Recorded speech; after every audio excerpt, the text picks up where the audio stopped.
Victoria Hayes grabbed the microphone, walked past 300 employees, and stopped directly in front of Nathan Cole. The room went quiet. She looked him straight in the eyes and said, "Will you marry me?" Everyone laughed. Nathan didn't. He held her gaze and answered, "What if I say yes?" The laughter died. Victoria's face went pale. 300 people stopped breathing. No one moved. No one spoke. Then Nathan smiled, the kind of smile that belonged to a man who had buried his wife and raised a daughter alone for 4 years. He wasn't joking. And Victoria Hayes had just made the biggest mistake of her career. Comment below the city you're watching from, so I can see how far this story travels. "What if I say yes?"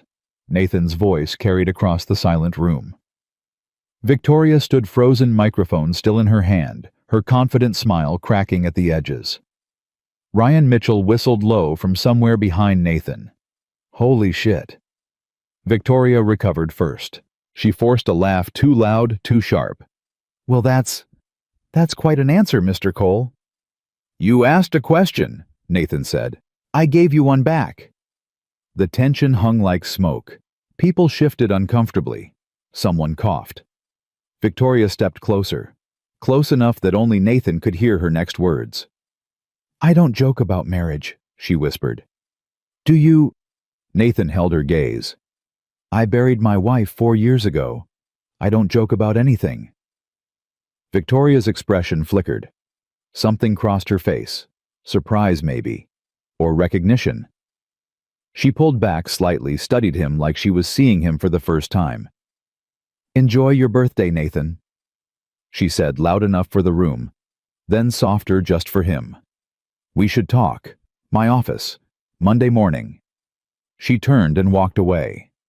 The crowd parted for her like water. Nathan stood there holding a tin of homemade cookies, his heart pounding in his chest. Ryan appeared at his elbow. "Brother, what the hell was that?" "I don't know."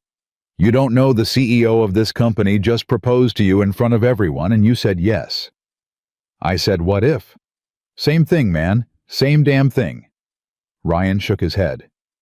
"You're either the smartest guy in this building or the dumbest. I can't tell which." Nathan looked down at the cookies. They were still warm. "Neither can I," he said. That night, Nathan couldn't sleep. He lay in bed staring at the ceiling, replaying the moment over and over. Victoria's eyes when he'd answered. The way her smile had faltered. The whisper that followed. "I don't joke about marriage." "Do you?" His phone buzzed on the nightstand. He grabbed it, expecting Maria with an update about Emma. It was an unknown number. "You made quite an impression tonight. Be careful what you wish for." Nathan stared at the message. No name, no context, just a warning or a threat. He deleted it and put the phone down. Sleep didn't come until 3 a.m. "Daddy, wake up." Emma's voice cut through the fog. Nathan opened his eyes to find his daughter standing beside the bed, her stuffed bunny clutched against her chest. "What time is it?" he mumbled. "Pancake time." Nathan groaned and checked his phone. 6:47 a.m., Saturday. "I promised, didn't I?" Emma nodded eagerly. "You promised." He dragged himself out of bed and followed her to the kitchen. 20 minutes later, they sat at the small table eating pancakes, Emma's with extra syrup, Nathan's with black coffee. "Daddy." "Yeah, sweetheart." "Maria said you got in trouble at work." Nathan set down his fork. "What did Maria say exactly?" "She said a lady asked you to marry her, and you said yes." Nathan closed his eyes. Maria had been at the party. Of course, she'd seen everything. "I didn't say yes," he said carefully. "I said what if." Emma tilted her head. "What's the difference?" "What if means maybe. It means I'm thinking about it." "Oh." Emma chewed her pancake thoughtfully. "Is she nice?" "Who?" "The lady who wants to marry you." Nathan thought about Victoria Hayes, her sharp eyes, her confident walk, the way she'd whispered to him like they were sharing a secret. "I don't know yet," he admitted. I don't really know her. Emma nodded seriously. You should find out. Because if she's nice, maybe she could read me bedtime stories too. Nathan's chest tightened. He reached across the table and squeezed his daughter's hand. Maybe, he said. We'll see. Dad. Monday morning came faster than Nathan wanted. He arrived at the office at 6:45 earlier than usual. His hands were steady, but his mind wasn't. Victoria's invitation echoed in his head. We should talk. My office, Monday morning. He didn't know what she wanted, didn't know if this was about the project, the proposal, or something else entirely. All he knew was that his carefully constructed routine was about to change. At 8:55, his desk phone rang. Nathan Cole. A woman's voice. Professional. Clipped. Speaking. Ms. Hayes will see you now. 12th floor. The line went dead. Nathan stood, straightened his tie, and walked to the elevator. People watched him go. He could feel their eyes on his back, could hear the whispers starting before the elevator doors closed. The 12th floor was quiet. Expensive. The carpet was thicker, the lighting softer. Nathan had never been up here before. Victoria's assistant, a severe-looking woman in her 50s, nodded toward the corner office. She's expecting you. Nathan knocked once and entered. Victoria stood by the window, her back to him. The city stretched out below, gray and endless. Close the door, she said without turning around. Nathan did. Sit. He sat in one of the leather chairs facing her desk. Victoria remained at the window for a long moment, then turned. She looked different today. Less polished. Like she hadn't slept well either. I need to know something, she said. And I need you to be honest. I'm always honest. Good. She walked to her desk and sat across from him. Friday night. When I asked that question, were you mocking me? Nathan blinked. No. Were you trying to embarrass me in front of the company? No. Then what were you doing? Nathan considered the question. He thought about Sarah, about Emma, about 4 years of going through the motions of building walls so high, he'd forgotten there was anything on the other side.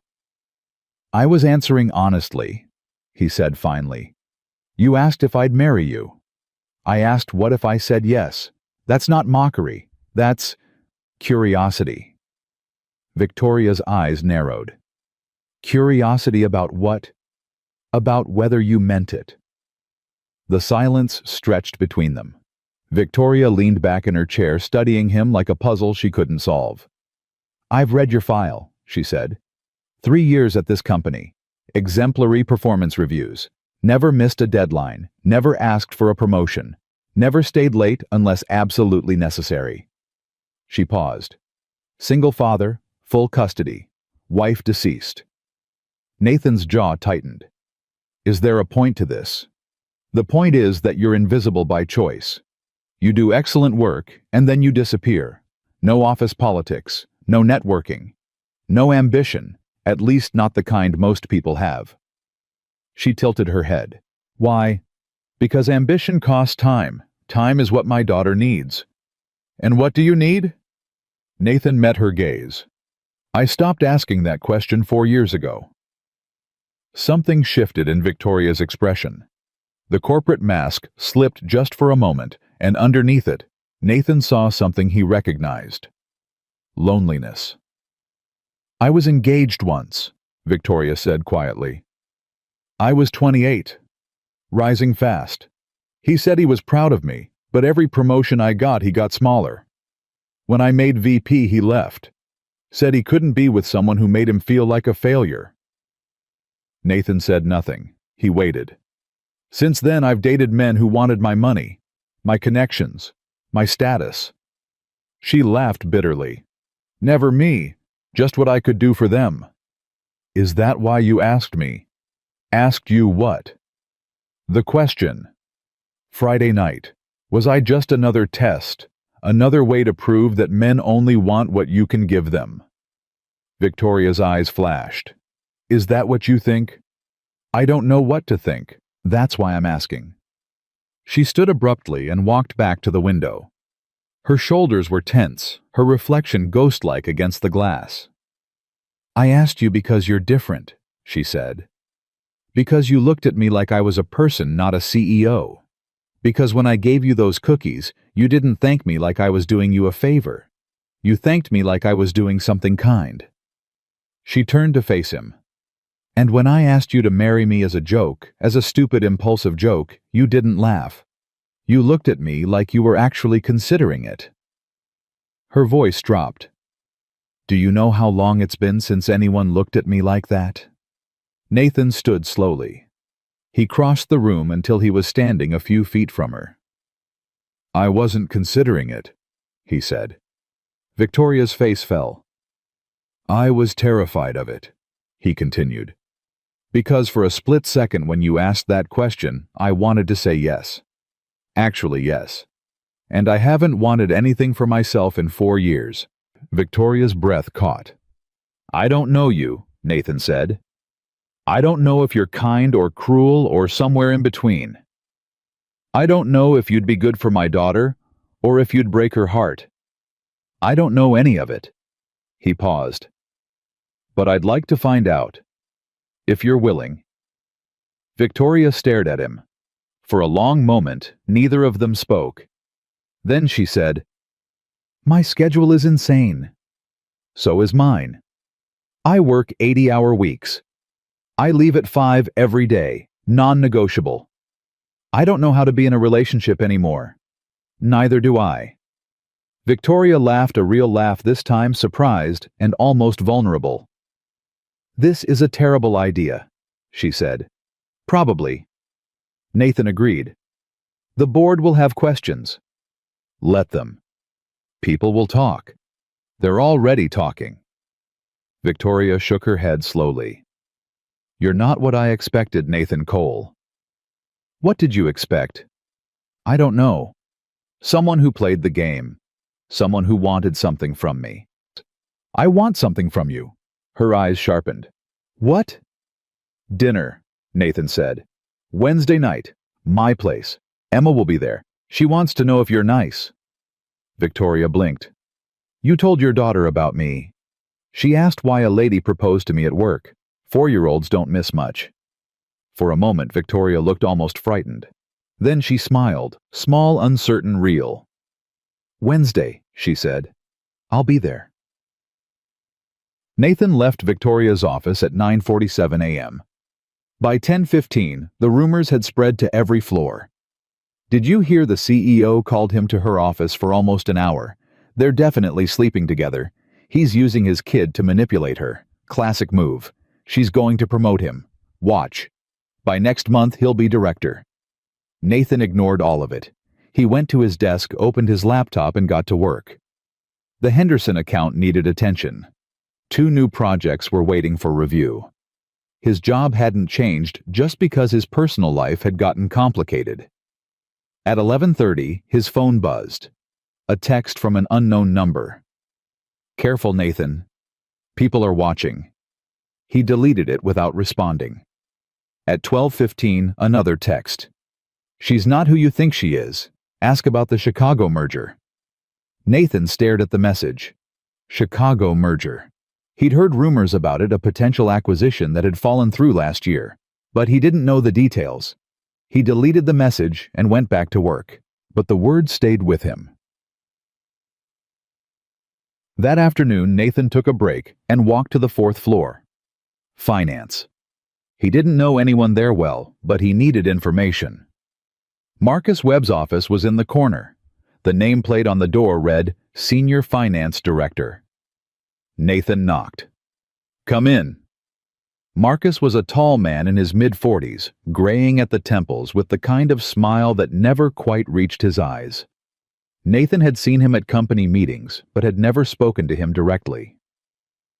"Nathan Cole," Marcus said, standing to shake his hand. "The man of the hour. Have a seat."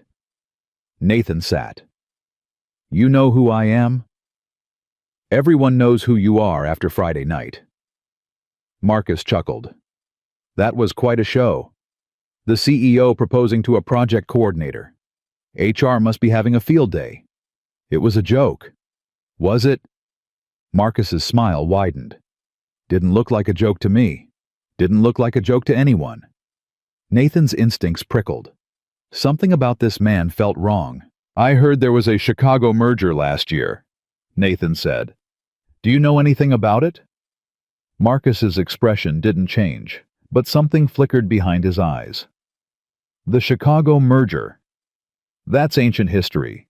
It fell through because of strategic differences. Why do you ask? Just curious. Curiosity is a dangerous thing, Nathan. Marcus leaned forward. Especially around here, people who ask too many questions tend to find answers they don't want. Is that a warning? It's friendly advice. Marcus stood, signaling the meeting was over. You seem like a good guy, a family man. Focus on your work, go home to your daughter, and don't get involved in things above your pay grade. Nathan stood. Thanks for the advice. Anytime. Marcus extended his hand again. And Nathan, congratulations on catching the CEO's attention. Just remember, attention cuts both ways. Nathan shook his hand and left. In the hallway, he pulled out his phone and looked at the deleted messages. Gone. No way to trace them. But he knew now. Someone was watching him. Someone was warning him. And that someone worked very close to Marcus Webb. Wednesday night arrived faster than Nathan expected. He spent the afternoon cleaning the apartment, preparing dinner. Nothing fancy, just pasta with homemade sauce, the one dish he actually knew how to cook. Emma helped by arranging the napkins and setting out Mr. Buttons at the fourth chair. Mr. Buttons needs a seat too, she insisted. Mr. Buttons doesn't eat pasta. He eats everything. He just does it when we're not looking.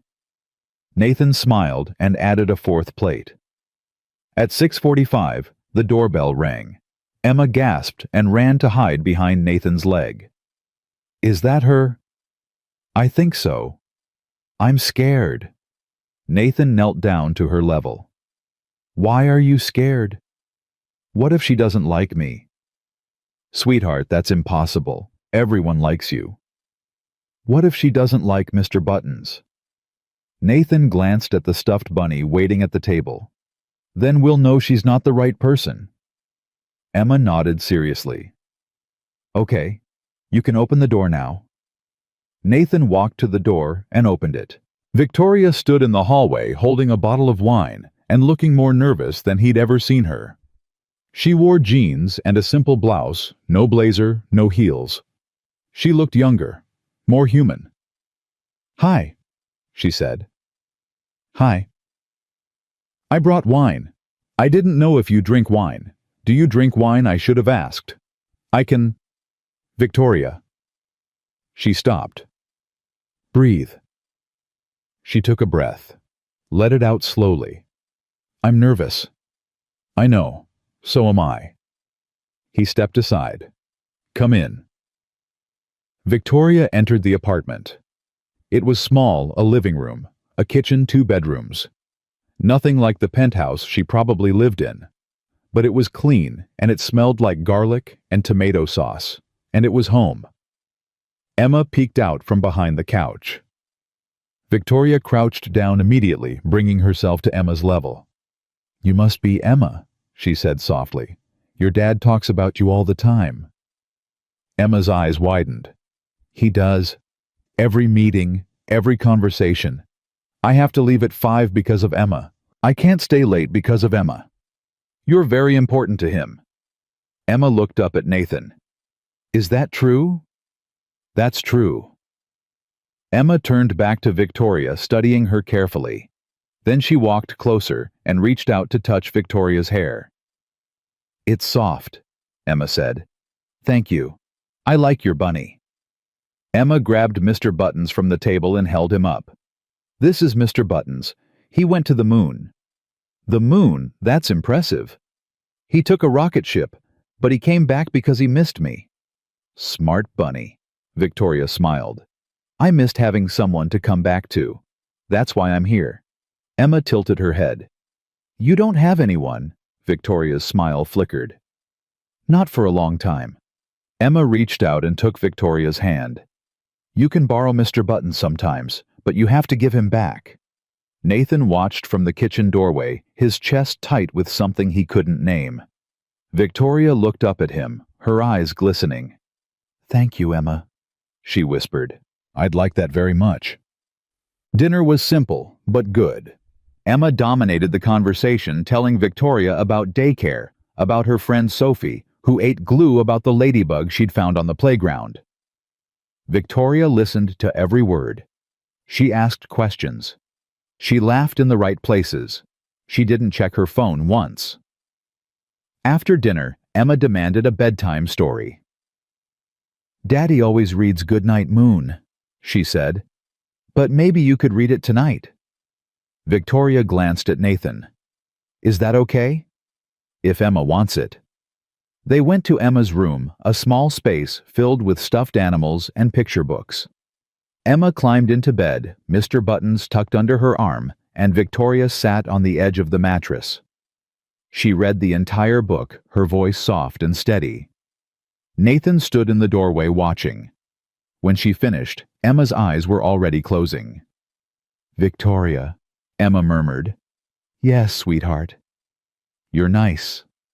Victoria's breath caught. "Thank you, Emma." "And you smell like cookies," Victoria laughed quietly. "That's the best compliment I've ever received." Emma was asleep within minutes. Victoria stood slowly and walked to the doorway where Nathan waited. They stood there together looking at the sleeping girl. "She's perfect," Victoria whispered. "She's everything." Victoria turned to face him. "Nathan, I need to tell you something." "What?" "I don't know how to do this. Any of this. I haven't been in a relationship in 10 years. I work constantly.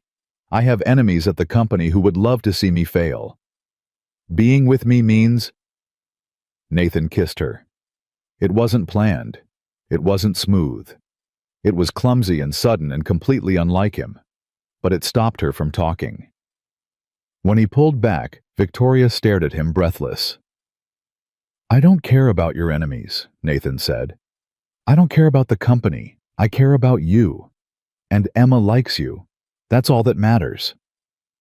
Victoria's eyes filled with tears she didn't let fall. "This is going to get complicated," she said. "I know. People will try to destroy us. Let them try." Victoria reached up and touched his face. "You're either the bravest man I've ever met," she said, "or the most foolish." Nathan smiled. "Probably both." Across town, Marcus Webb sat in his home office, staring at his computer screen. The audit was scheduled for next month. The numbers wouldn't survive scrutiny. 18 months of careful theft about to unravel. He needed a distraction, a scandal, something to redirect the board's attention.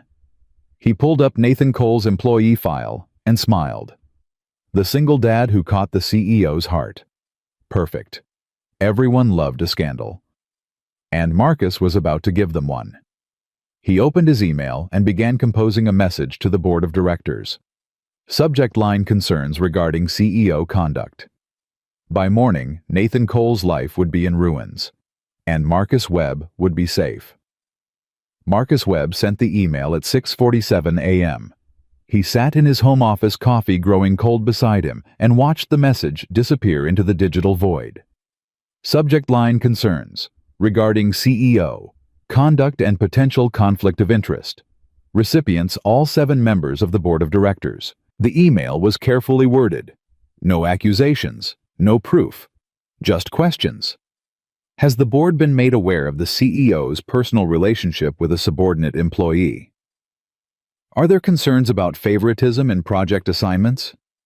Should HR conduct an investigation into potential policy violations?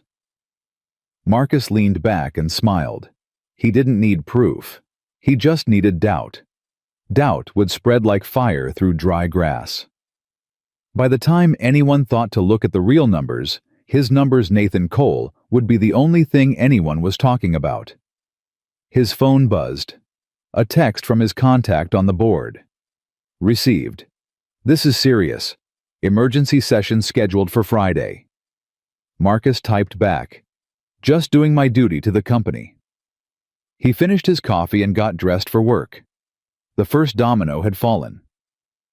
Nathan woke up Thursday morning feeling something he hadn't felt in years. Hope. Stupid, dangerous, wonderful hope. He lay in bed for a few extra minutes, staring at the ceiling, replaying the previous night. Victoria reading to Emma. Emma's small hand reaching for Victoria's. The kiss that had surprised them both. His phone buzzed. A text from Victoria.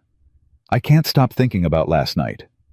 Nathan smiled and typed back, "Neither can I. Emma is amazing. You're amazing. I don't deserve any of this. You deserve more than you think." A pause. Then lunch today. The coffee shop on 5th. I'll be there. 12:30.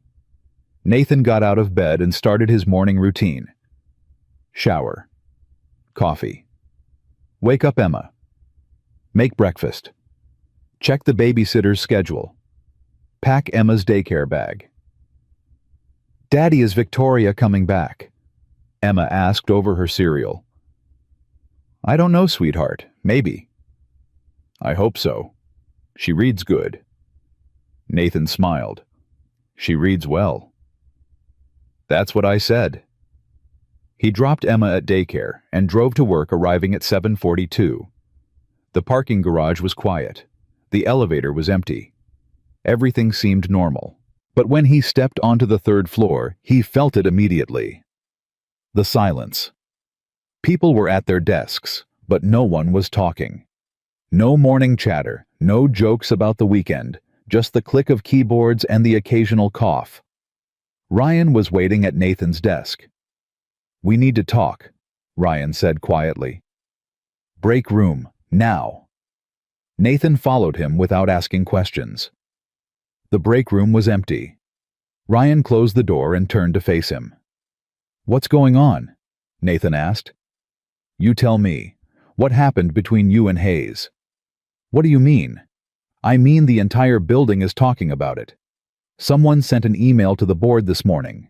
Questions about you and Victoria. Words like conflict of interest and favoritism are being thrown around." Nathan's stomach dropped. Who sent it? Anonymous. But whoever it was, they knew details. The dinner at your place, the fact that she met Emma. Ryan's expression was grim. "Nathan, how would anyone know that?" "Did you tell someone?" "No. Only Maria knew and she wouldn't." Nathan stopped. Maria hadn't known about the dinner. He hadn't told her, which meant someone had been watching, following, gathering information. "This is bad," Ryan said. "HR is already asking questions. The board has an emergency meeting tomorrow. If they decide this is a policy violation, you're done. Maybe she's done too. I haven't done anything wrong. Doesn't matter. The appearance is enough. You know how this works." Nathan's mind raced. Someone had targeted him. Someone who knew about his relationship with Victoria before it had barely begun. Someone who wanted to destroy them both. "I need to talk to her," Nathan said. "Be careful. Every move you make is being watched." Nathan left the break room and went straight to his desk. He pulled out his phone and sent a text to Victoria. "We have a problem. Someone sent an email to the board about us." Her response came 30 seconds later. "I know. I'm handling it. Stay calm. Don't do anything until we talk. Lunch is still on, yes. But not the coffee shop. Too public. I'll send you an address." Nathan put his phone away and tried to focus on work. It was impossible. Every time someone walked past his desk, he felt their eyes on him. Every whispered conversation seemed to be about him. At 11:15, his email pinged. A message from HR. "Mr. Cole, please report to Conference Room B at 2:00 p.m. for a brief discussion regarding company policy. This is not a disciplinary meeting." Nathan read the message 3 times. Not a disciplinary meeting, which meant it absolutely was. He forwarded the email to Victoria. Her response, "Don't go alone. I'll have my assistant meet you outside the room." At 12:25, Nathan left the building and drove to the address Victoria had sent. It was a small Italian restaurant in a neighborhood he didn't recognize, the kind of place tourists never found and locals guarded jealously. Victoria was already there, sitting in a corner booth with her back to the wall. She looked tired. The corporate polish was gone, replaced by something rawer. Nathan slid into the seat across from her. "How bad is it?" he asked. "Bad. The board wants answers. Someone's been feeding them information about us, details they shouldn't have. Our coffee meetings, the night at your apartment, the fact that Emma liked me." She shook her head. "It's too specific. Someone's been watching." "Who?" "I don't know yet, but I have suspicions." "Marcus Webb." Victoria looked up sharply. "Why do you say that?" "I went to his office on Monday, asked about the Chicago merger. He got defensive, told me to focus on my work and stay out of things above my pay grade." "You asked about the Chicago merger?" "Someone sent me anonymous texts, told me to ask about it. Told me you weren't who I thought you were." Victoria's expression hardened. "And you didn't think to mention this before?" "I was going to. Then Emma demanded you read her a bedtime story, and I got distracted." Victoria almost smiled. Almost. The Chicago merger was a disaster. We were acquiring a smaller firm, but the deal fell through at the last minute. The official story is that we discovered financial irregularities in their books.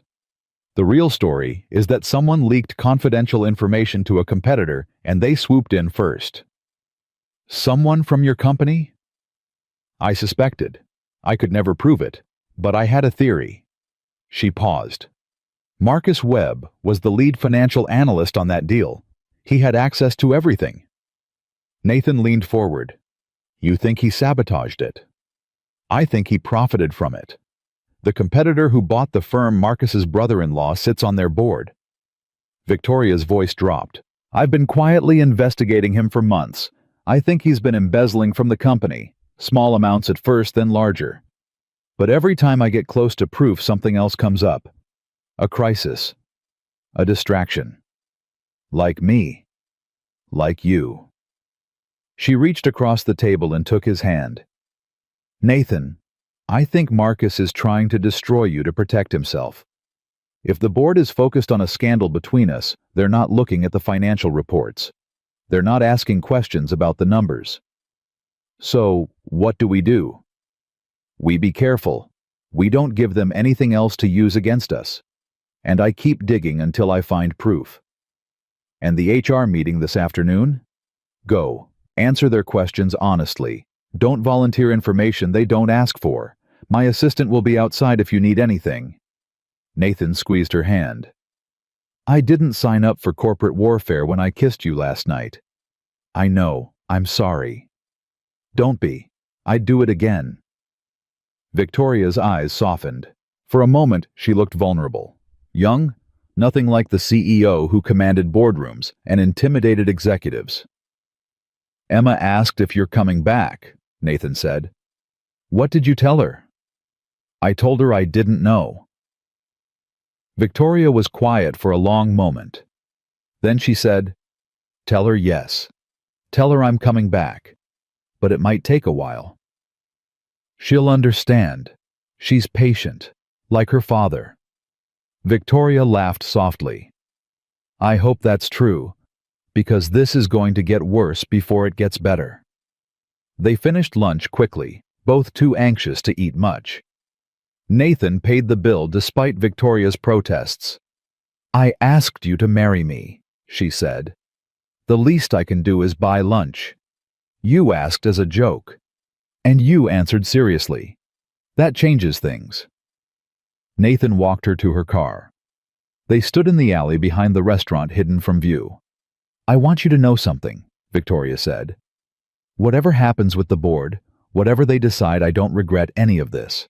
I don't regret the cookies. I don't regret the question. I don't regret last night." "Neither do I." She kissed him. Brief, fierce, like she was memorizing him. "Be careful today," she whispered, "and call me after the HR meeting." Then she was gone. Nathan drove back to the office, his mind churning. Marcus Webb, the Chicago merger, the anonymous texts. Someone had been planning this for weeks. maybe months. And Nathan had walked right into the trap without even knowing it existed.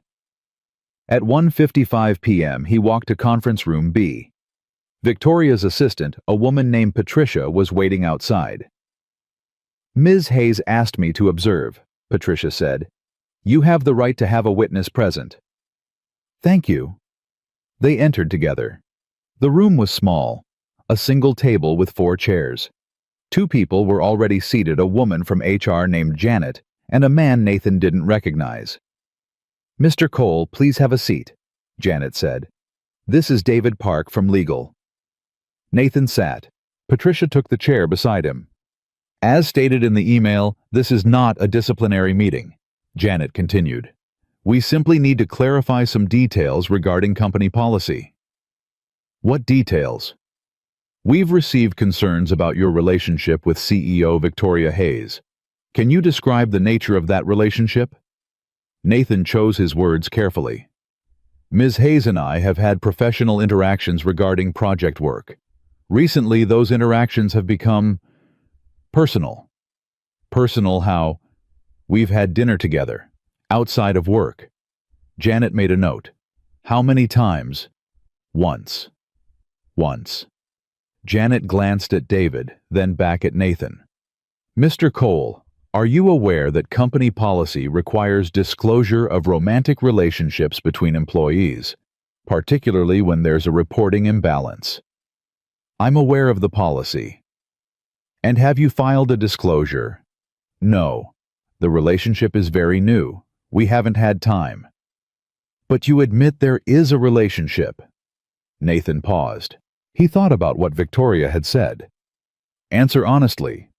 Don't volunteer information." "I admit I'm interested in her," he said. "And she's interested in me. Beyond that, I don't know what we have yet. We've had one dinner. It's too early to define." Janet made another note. "Mr. Cole, we've received information suggesting that Ms. Hayes has shown favoritism toward you. Project assignments. Recognition at company events. Can you comment on that?" "I've received the same assignments I've always received. Difficult projects that other people don't want.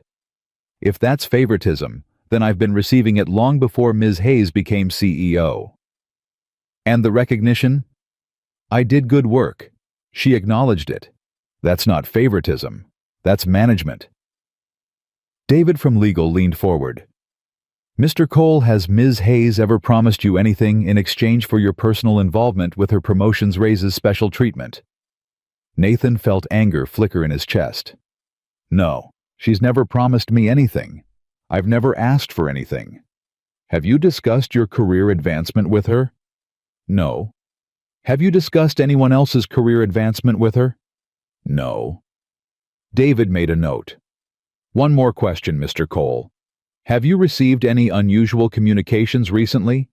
Emails, texts, messages from unknown sources?" Nathan hesitated. "The anonymous texts. The warnings about Victoria." "I've received a few texts from unknown numbers," he said. "They seemed like they were trying to create doubt about Ms. Hayes. I deleted them."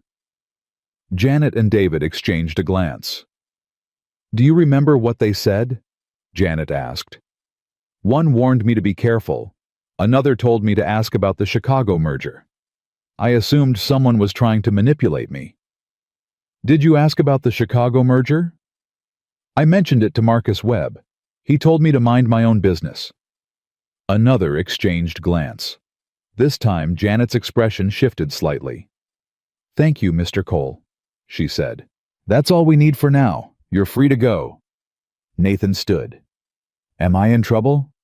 "We're gathering information. No decisions have been made." He left the conference room with Patricia. In the hallway, she spoke quietly. "You did well. I'll report to Ms. Hayes." "What happens now?" "We wait, and we hope the truth comes out before the lies bury it." The rest of the afternoon passed slowly. Nathan tried to work, but concentration was impossible. At 4:45, he packed up his things and headed for the elevator. Ryan caught him at the door. "How did it go?" "I don't know. They asked questions. I answered." "That's it." That's it. For now. Ryan nodded slowly. Watch your back, brother. Something about this whole situation feels wrong. I know. Nathan picked up Emma from daycare and drove home. They ate dinner together, pizza Emma's second favorite. She talked about her day while Nathan listened and tried to pretend everything was normal. At bedtime, she asked again about Victoria. Is she coming back? Yes, sweetheart. She said yes. Emma smiled and hugged Mr. Buttons close. Good. I like her. She's sad like you, but she smiles anyway. Nathan's throat tightened. What do you mean sad like me? You're sad sometimes, Daddy. When you think I'm not looking, Victoria is sad too. But when she looks at you, she's not sad anymore. Nathan kissed her forehead. How did you get so smart? Mr. Buttons teaches me. He turned off the light and stood in the doorway for a long moment, watching his daughter drift off to sleep. Out of the mouths of babes. His phone buzzed. A text from Victoria. The board meeting is tomorrow at 10 a.m. I've been asked to attend and answer questions about our relationship. Nathan typed back, What's going to happen? I don't know. But I won't lie. I won't deny what we have. Neither will I. Nathan. Yeah. Thank you. For not running away. I buried my wife and raised a daughter alone. I don't run from hard things. A long pause. Then, I think I'm falling in love with you. Nathan stared at the message. His heart pounded in his chest. He typed, I think I already fell. The next morning, Marcus Webb arrived at work early. He had work to do. The board meeting was in 3 hours, and he needed to make sure the right questions were asked. He sat at his desk and pulled up Nathan Cole's employee file. Perfect record. No complaints, no disciplinary issues. Untouchable except for one thing. His relationship with the CEO. Marcus had planted the seeds. Now he needed to fertilize them. He opened a new email and attached a file, a confidential document outlining the company's upcoming merger plans, information that only executives were supposed to see. He changed the file name to something innocuous, Q4 Budget Projections Review. Then he sent it to Nathan Cole. The email arrived at 8:47 a.m. Nathan was at his desk trying to focus on actual work while his mind churned with anxiety about the board meeting. He saw the email from Marcus Webb and frowned. They had no projects together, no reason to communicate. He opened it anyway. Nathan. Could you review these projections and give me your thoughts? Need a fresh perspective from operations. Nathan opened the attachment. The first page looked like a standard budget document. He scrolled to the second page. His blood went cold. This wasn't a budget projection. This was a confidential merger proposal. Dates, figures, target company's information that could move stock prices if it leaked. Information he was absolutely not authorized to see. He closed the document immediately. His hands were shaking. This was a setup. It had to be. Marcus was creating evidence, making it look like Nathan had access to confidential information he shouldn't have. He pulled out his phone and called Victoria. It went straight to voicemail. Victoria, call me back immediately. Marcus just sent me a confidential merger file disguised as a budget document. I think he's trying to frame me.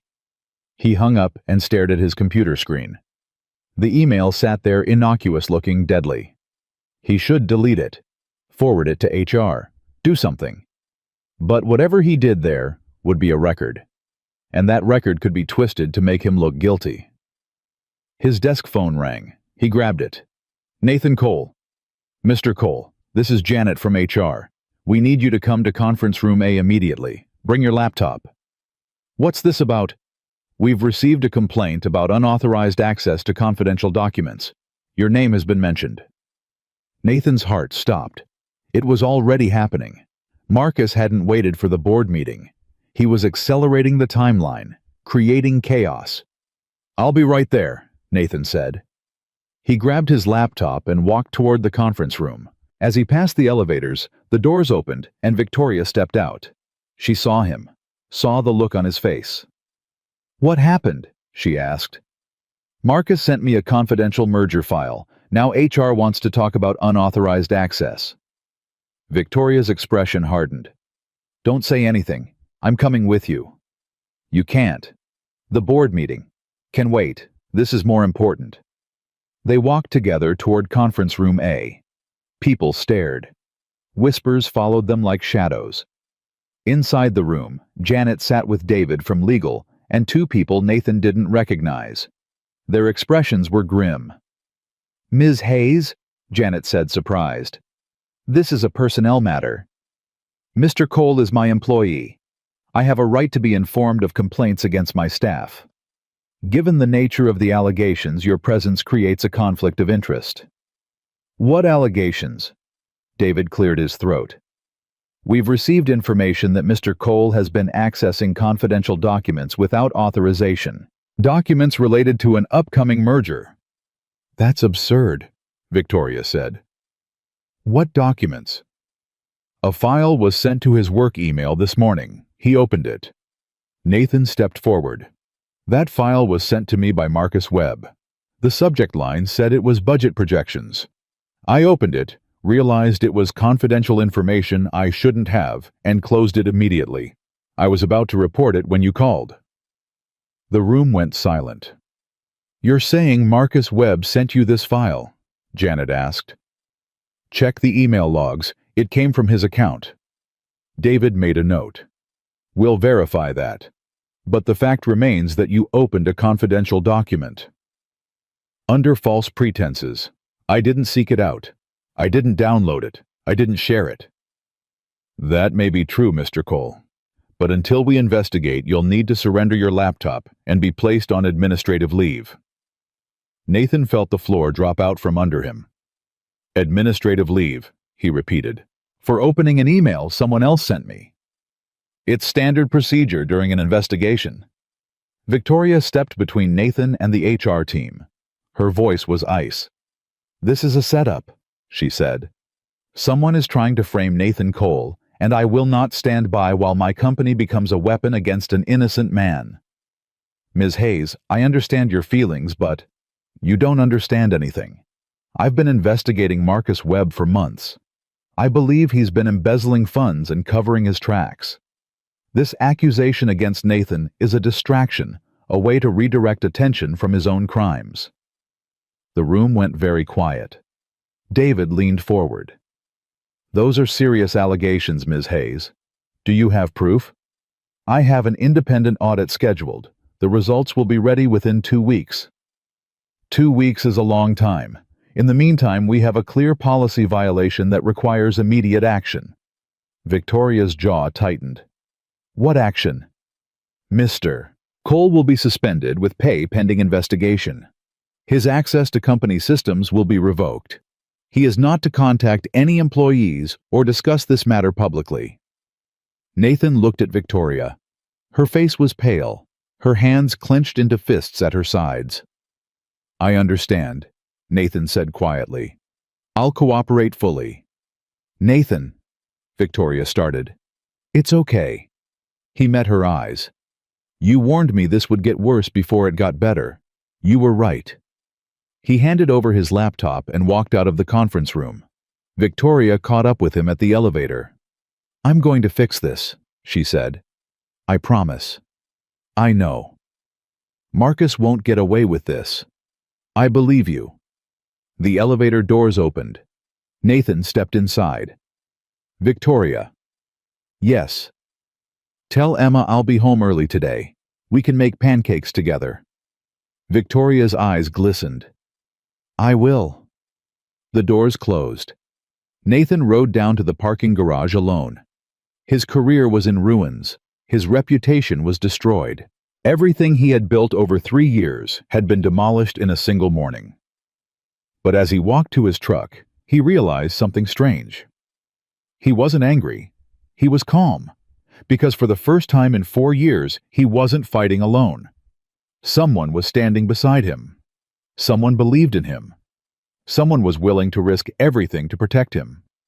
He didn't know if they would win this battle. He didn't know if Victoria could find the proof she needed. He didn't know if his name would ever be cleared, but he knew one thing for certain. He had chosen the right woman to love, and that was enough.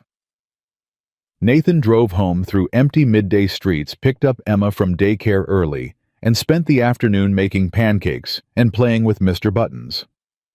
When Emma asked why he wasn't at work, he said, "Daddy has some time off." "Is that good?" "It could be. We'll see." That night, after Emma fell asleep, Nathan sat on the couch in the dark living room. His phone was silent. Victoria was probably still fighting with the board, still trying to defend herself and him against accusations designed to destroy them both. At 11:47 p.m., his phone finally buzzed. A text from Victoria. "The board meeting didn't go well. They're demanding my resignation unless I cut ties with you." Nathan's chest tightened. "What did you tell them? I told them no." Victoria. "You can't lose your job because of me. I'm not losing anything. I'm choosing. There's a difference. What does that mean? It means I have 2 weeks to prove Marcus is guilty. If I can't, I lose everything. If I can, we both walk free. And if you can't prove it." A long pause. Then we figure out the next chapter together. Nathan stared at the message for a long time. Then he typed, "Together." Victoria's response came immediately. "Together." Nathan set down his phone and looked out the window at the dark city beyond. 2 weeks. 14 days to find proof of a crime, clear his name, and save the woman he was falling in love with. The odds were terrible, but Nathan Cole had never run from hard things. He wasn't about to start now. The first 3 days of suspension were the hardest. Nathan woke up each morning at 6:45 out of habit, then lay in bed staring at the ceiling with nowhere to go. No projects to review, no emails to answer, no routine to anchor him. Emma noticed immediately. "Daddy, why are you still in your pajamas?" "Daddy's taking some time off, remember?" "But you look sad again." Nathan forced a smile. "I'm okay, sweetheart. Just thinking." "About what?" "Grown-up stuff." Emma climbed onto the couch beside him and tucked Mr. Buttons into his lap. "Mr. Buttons says you should stop thinking so much. He says thinking makes people tired." "Mr. Buttons is pretty smart." "I know. He went to the moon." Nathan pulled his daughter close and held her. She smelled like strawberry shampoo and pancake syrup. She was warm and solid, and real, the only thing in his life that made sense anymore. His phone buzzed. A text from Victoria. "Audit team started today. Going through 18 months of financial records. Marcus doesn't know yet." Nathan typed back, "How long until you have something? Days? Maybe a week. The amounts are small and well hidden. He's been careful. And the board. Breathing down my neck. They gave me until Friday to reconsider my position. That's 5 days. I know. I'm working as fast as I can." Nathan set down his phone. 5 days. Victoria had 5 days to prove Marcus was guilty, or she would lose everything: her job, her reputation, her career. All because she refused to abandon him. He should tell her to walk away, to save herself, to let him take the fall alone. But he knew she wouldn't listen. And truthfully, he didn't want her to. For 4 years, he had carried everything alone. The grief, the bills, the exhaustion. The weight of being both mother and father to a child who deserved more than he could give. For the first time, someone was sharing that weight. He wasn't ready to let that go. On day 4, the anonymous messages started again. Nathan was making lunch for Emma when his phone buzzed with a text from an unknown number. "She's going to lose. You should cut your losses and disappear." He deleted it without responding. An hour later, another one. "The audit won't find anything. Marcus moved the money. You're both dead. Delete." That evening, after Emma was asleep, a third message arrived. "Check your mailbox." Nathan walked to the front door of his apartment and opened the mailbox mounted on the wall. Inside was a manila envelope with no return address. He opened it carefully. Inside were photographs. Him and Victoria at the Italian restaurant. Him and Victoria in the alley behind the restaurant kissing. Him and Victoria walking into his apartment building the night she came for dinner. Someone had been following them, documenting everything. A handwritten note was attached to the photos. These go to the press tomorrow unless you resign from the company and end all contact with Victoria Hayes. You have until midnight. Nathan stared at the photographs. His hands were shaking not from fear, but from anger. He called Victoria. "Nathan, what's wrong?" "Someone's been watching us. They have photos. They're threatening to send them to the press unless I resign and cut contact with you." Silence on the other end. Then, "What kind of photos?" "Us at the restaurant. Us kissing. Us at my apartment." "How did they—" Victoria stopped. "Marcus. It has to be Marcus. He's trying to force us apart before I can finish the investigation. The deadline is midnight. Don't respond. Don't do anything. I'll handle this." "How?" "I don't know yet. But I'm not letting him win. Not like this. Victoria, if these photos go public, then they go public. I don't care. I'm not ashamed of being with you. But your career is not worth more than you. Nothing is." Nathan closed his eyes. "Victoria, I mean it, Nathan. I've spent 20 years building something. A title. A reputation. A corner office with a view. And you know what I realized? None of it matters. It's all just walls I built to keep people out. And now I want to tear them down. For you. For Emma. For the chance to have something real." Nathan felt his throat tighten. "I don't know what to say." "Say you'll wait for me. Say you won't give up." "I'll wait. I won't give up. Then we'll figure this out. Together." The line went dead. Nathan put down the phone and looked at the photographs one more time. Then he walked to the kitchen, pulled out a lighter, and burned them one by one over the sink. The deadline came and went. The photos never appeared. On day 5, Victoria called at 7 a.m. "We found something." Nathan sat up in bed, suddenly wide awake. "What?" "A pattern.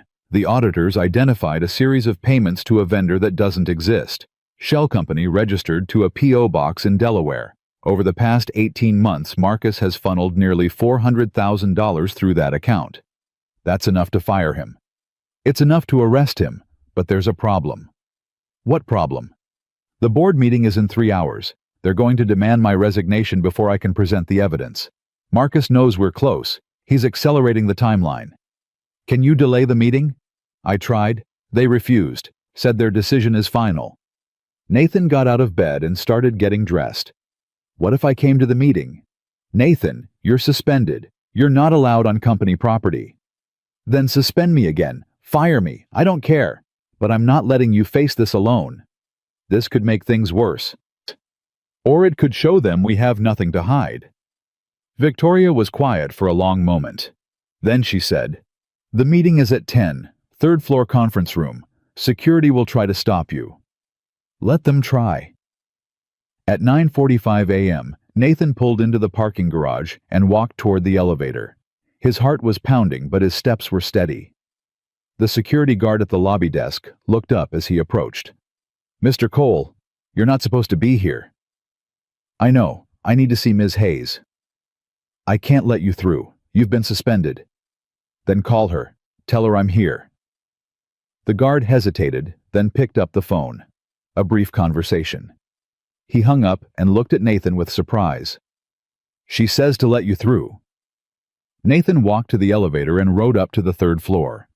The doors opened onto a corridor full of employees who stopped talking when they saw him, who stared as he walked past. He found the conference room at the end of the hall. Through the glass walls he could see the board members seated around a long table. Victoria stood at the head facing them. Nathan opened the door and walked in. Every head turned toward him. "Mr. Cole," one of the board members said, an older man with gray hair and cold eyes. "You're not authorized to be here." "I'm aware." "Then leave. Now." "No." The room went silent. Nathan walked to Victoria's side and faced the board. "You're about to demand her resignation," he said. "You're about to fire the best CEO this company has ever had because she refused to throw me under the bus. Before you do that, I want you to hear the truth." The gray-haired man leaned forward. "We've heard enough. You've heard lies. You've heard manipulation. You've heard exactly what Marcus Webb wanted you to hear." The name landed like a bomb. Eyes flickered. Someone shifted uncomfortably. Nathan continued. "Marcus Webb has been stealing from this company for 18 months. He created a shell company, funneled payments through fake invoices, and pocketed nearly $400,000. When Victoria started investigating, he panicked. He needed a distraction, so he created one." "And you're the distraction?" another board member asked. "I'm the scapegoat. The single dad who got too close to the CEO. The perfect scandal to cover up the real crime." "These are serious accusations, Mr. Cole. Do you have proof?" Victoria stepped forward. "I do." She pulled out a folder and slid it across the table. "Independent audit results, bank records, shell company registration documents, everything you need to prosecute Marcus Webb for embezzlement and fraud." The board members looked at each other. The gray-haired man opened the folder and began reading. The room was silent for a long moment. Then the door burst open. Marcus Webb stood in the doorway, his face red with anger. "What the hell is going on here?" "Marcus," Victoria said calmly, "we were just discussing your accounting practices." "My accounting practices are none of your business. They are when they involve stealing from the company." Marcus's expression flickered. Fear. Just for a second. Then he recovered. "That's absurd. I've given 20 years to this company. I'm not going to stand here and be accused by a woman who's sleeping with her subordinates." Nathan stepped forward. "Watch your mouth." Marcus turned to him with a sneer. "Or what? You're nobody, Cole. A project manager, a babysitter. You think because you got the CEO into bed you matter? You're nothing. I'm the man you tried to frame." "I didn't frame anyone." "You sent me that merger file, disguised it as budget projections, set me up to look like I was accessing confidential information." "Prove it." "We have the email logs," Victoria said. "We have the original file metadata. We have everything, Marcus." Marcus's face went pale. He looked at the board members, searching for allies, finding none. "This is a setup," he said. "She's trying to protect her boyfriend by destroying me." The gray-haired board member looked up from the folder. "Mr. Webb, these documents are quite damning. Bank transfers totaling $387,000 to a company that appears to exist only on paper. That's a legitimate vendor. A vendor with no employees, no office, and no tax records." Marcus's mouth opened and closed. No words came out. "I think we've heard enough," the board member said. "Mr. Webb, you're terminated effective immediately. Security will escort you from the building. Legal will be in contact regarding criminal charges." Marcus stood frozen for a moment. Then his face twisted with rage. He lunged at Nathan. Nathan saw it coming.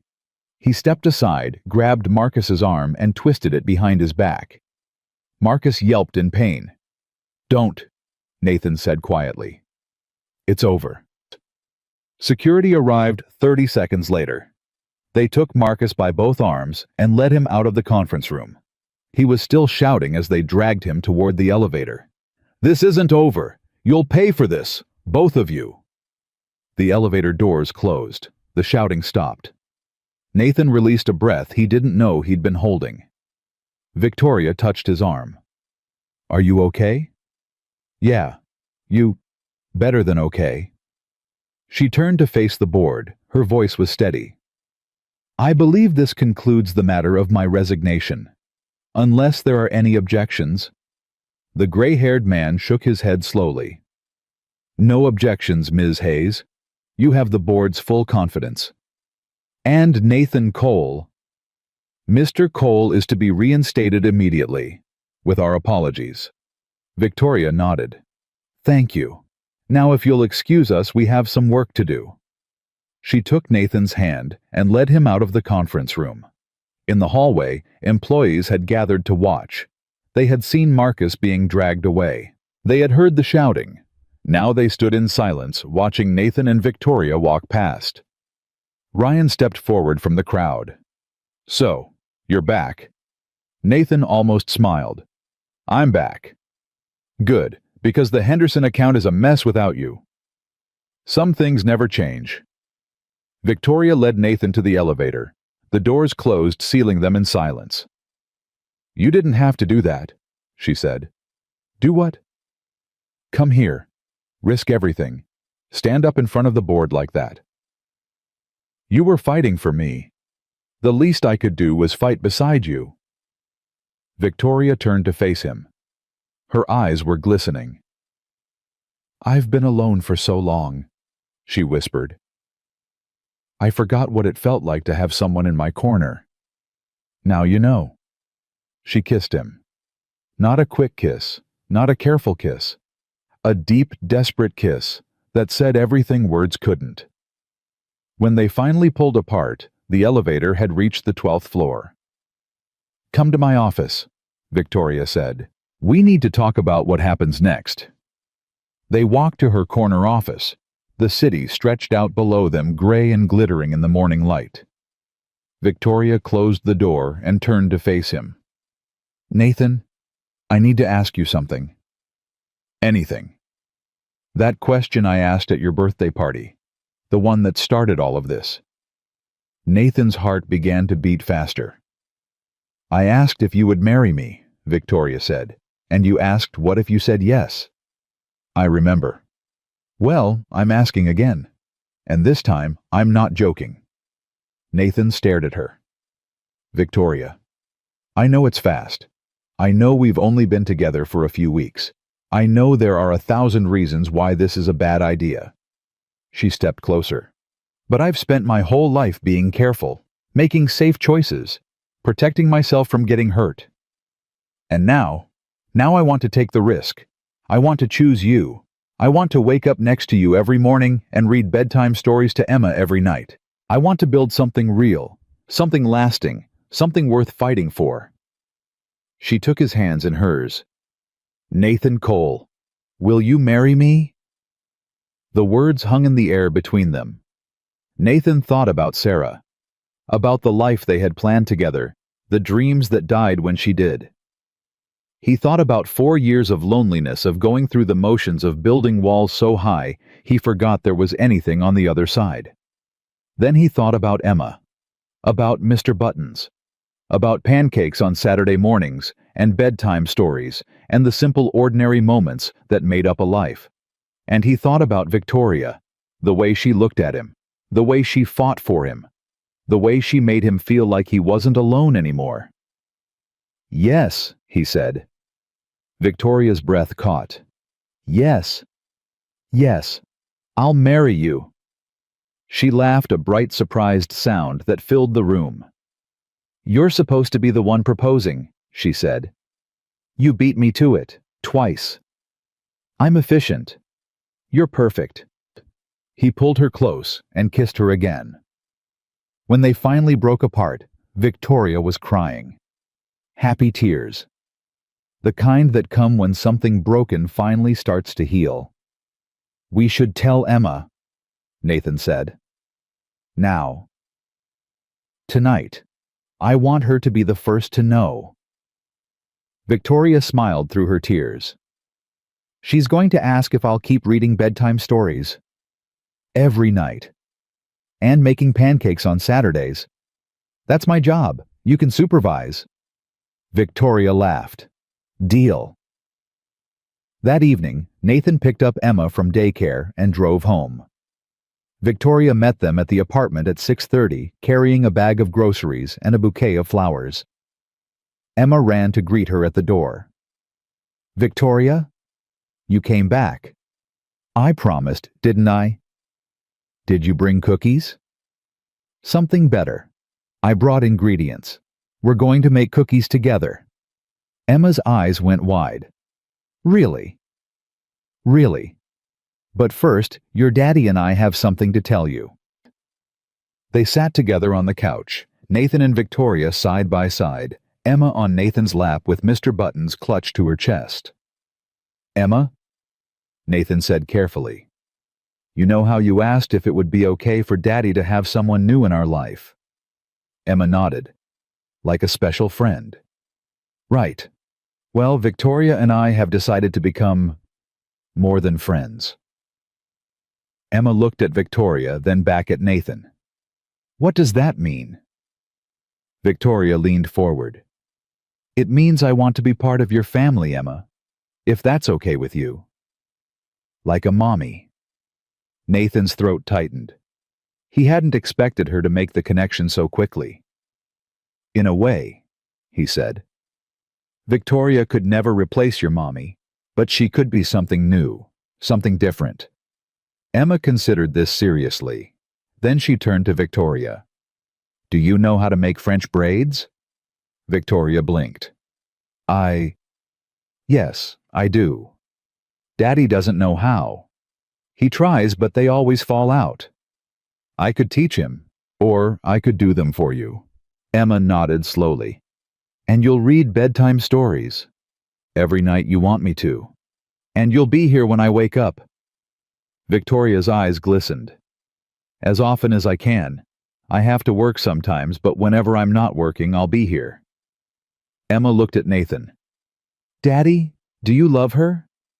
The question hit Nathan like a punch to the chest. He looked at Victoria, her hopeful expression, her trembling smile, and felt something unlock inside him. Something he had kept locked away for 4 years. "Yes, sweetheart. I love her." "And she loves you," Victoria answered before Nathan could. "More than anything." Emma nodded decisively. "Okay, then she can stay." Nathan laughed a surprised, relieved sound. "Just like that. Mr. Button says when you find good people, you should keep them." Victoria reached out and took Emma's small hand in hers. "Mr. Buttons is very wise." "I know. He went to the moon." They made cookies that night, all 3 of them in the small kitchen, flour on their faces and chocolate on their fingers. Emma stood on a step stool and mixed the dough while Victoria guided her hands. Nathan watched from the doorway, his heart fuller than it had been in years. This is what he had lost when Sarah died. This is what he thought he would never have again: a family. After the cookies were done and Emma was in bed, Nathan and Victoria sat together on the couch.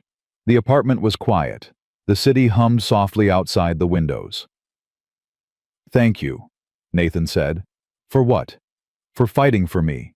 For choosing me. For being here." Victoria leaned her head against his shoulder. "I should be thanking you. You gave me something I didn't know I was missing." "What's that?" "A reason to come home." Nathan put his arm around her and held her close.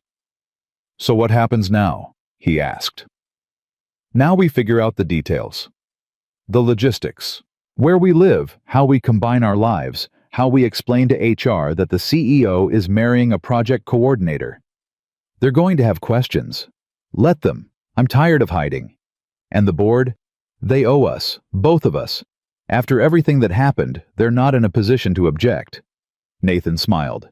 "You've thought this through. I'm a planner. It's what I do." "And if something goes wrong?" Victoria looked up at him. "Then we handle it. Together." Together. The word felt like a promise. Nathan kissed the top of her head. "I should warn you," he said. "Emma is going to ask for a dog. I like dogs. And she's going to want you to come to every dance recital, every school play, every soccer game. I wouldn't miss them. And she's going to call you at 3 a.m. when she has a nightmare, and she's going to want pancakes on Saturday mornings, and she's going to talk your ear off about Mr. Buttons until you know more about that rabbit than any grown adult should." Victoria laughed softly. "Nathan?" "Yeah. I know what I'm signing up for. I want all of it. The chaos, the mess, the 3 a.m. phone calls." She turned to face him. "I want you. Both of you." Nathan looked at her for a long moment. Then he pulled her close and held her like he never wanted to let go. "Then you've got us," he whispered. "For as long as you want us. How about forever?" Nathan smiled. Forever works. They stayed like that for a long time. Two people who had found each other against all odds, holding on to something precious in a world that had tried to tear them apart. The battle was over. The war was won. And for the first time in 4 years, Nathan Cole believed in happy endings. But life, he would learn, had one more surprise in store. Because 3 floors below in his empty apartment, Marcus Webb sat in the darkness with his phone in his hand. He had lost everything. His job. His reputation. His freedom was next, the lawyers had made that clear. He had nothing left. Nothing except rage. He pulled up Nathan Cole's address and wrote it down on a piece of paper. Then he grabbed his car keys and walked out the door. If Marcus Webb was going down, he wasn't going down alone. Marcus Webb drove through the city with his hands white-knuckled on the steering wheel. The streetlights blurred past him. The radio played something he didn't hear. His mind was a loop of rage and humiliation, replaying the moment security had grabbed his arms and dragged him out of that conference room like a criminal. 20 years. He had given that company 20 years of his life, and they had thrown him away because of a project manager and a CEO who couldn't keep her hands to herself. He pulled up Nathan's address on his phone, a modest apartment complex on the east side, working-class neighborhood, the kind of place a single dad with a 4-year-old would live. Marcus had done his research. He knew everything about Nathan Cole, the dead wife, the daughter named Emma, the babysitter named Maria who picked up the kid on Tuesday and Thursday afternoons. He knew Nathan would be home tonight, probably with Victoria, celebrating their victory while Marcus's entire world burned to ash. The thought made his stomach twist with hatred. He parked 3 blocks away and walked the rest of the distance. The night air was cold. His breath came out in white puffs. He shoved his hands in his pockets and felt the weight of the gun against his hip. He had bought it 6 months ago. For protection, he told himself at the time. Chicago was a dangerous city. A man needed to defend himself. Now he had a different kind of defense in mind. Marcus reached the apartment building and stood outside looking up at the windows. 3rd floor. Lights on. Movement behind the curtains. They were home. He pulled out his phone and dialed a number he had memorized weeks ago. Nathan's cell phone. It rang 3 times before someone picked up. "Hello," Nathan's voice. Calm, unsuspecting. "Nathan Cole," Marcus said. "We need to talk." A pause. "Marcus, how did you get this number?" "I know a lot of things, Nathan. I know where you live. I know your daughter's name. I know Victoria is with you right now." Another pause. Longer this time. "What do you want?" "I want you to come outside, alone. We're going to have a conversation." "I'm not coming outside. Then I'm coming up, and I'm not going to be polite about it." Marcus heard muffled voices on the other end. Nathan talking to Victoria. Then Nathan came back on the line. "Victoria is calling the police." "Good. That gives us about 8 minutes before they arrive. Plenty of time." "Time for what?" "Time for you to hear what you've done to me. Time for you to understand what you've taken from me." "I didn't take anything from you. You did this to yourself." Marcus laughed. It was an ugly sound, sharp and broken. "You really believe that, don't you? You think you're the hero of this story? The good guy who won? The single dad who got the girl?" His voice dropped. "You're not a hero, Nathan. You're a nobody who got lucky. And luck runs out." "Marcus, listen to me. Whatever you're thinking about doing, don't. It's not worth it." "Worth it?" Marcus's voice cracked. "I lost everything. My job, my reputation. My wife is leaving me. My kids won't look at me. I'm facing criminal charges that will put me in prison for years. That's not my fault." "Yes, it is. If you had just stayed in your lane, if you had just kept your head down and done your job like everyone else. But no, you had to catch her attention. You had to be different." "I didn't ask for any of this." "Neither did I. Marcus shouted. "I was fine before you came along. I had everything under control. Then you showed up with your sad eyes and your dead wife's story, and suddenly Victoria couldn't see anyone else." Nathan's voice hardened. "Leave my wife out of this. Your wife is dead, Nathan, and soon you will be too." The line went silent. Marcus smiled and hung up. He walked toward the building entrance and pushed through the door. Inside the apartment, Nathan lowered the phone and looked at Victoria. "He's coming up." Victoria's face was pale. "The police are on their way. 5 minutes." "That's not fast enough." "Nathan, don't." "Take Emma to the bathroom. Lock the door. Don't come out until I tell you it's safe." "I'm not leaving you." "Victoria." Nathan grabbed her shoulders and looked into her eyes. "Emma is in the next room. She's 4 years old. If something happens and she sees it, she'll never recover. I need you to protect her. Please." Victoria's eyes filled with tears. "What about you?" "I'll be fine." "You don't know that." "No, I don't." He kissed her forehead. "But I know I can't let him near her. That's all that matters." Victoria hesitated for one more moment. Then she turned and ran to Emma's room. Nathan heard her voice, soft and urgent. "Emma, sweetheart, we're going to play a game. We need to hide in the bathroom and be very, very quiet." "Why?" Because it's a hiding game, and we have to win." "Is Daddy playing too?" "Daddy's going to find us, but we have to hide first." Nathan heard the bathroom door close and lock. He took a breath and turned toward the front door. 3 seconds later, someone knocked. Not a polite knock. A heavy, demanding knock that rattled the frame.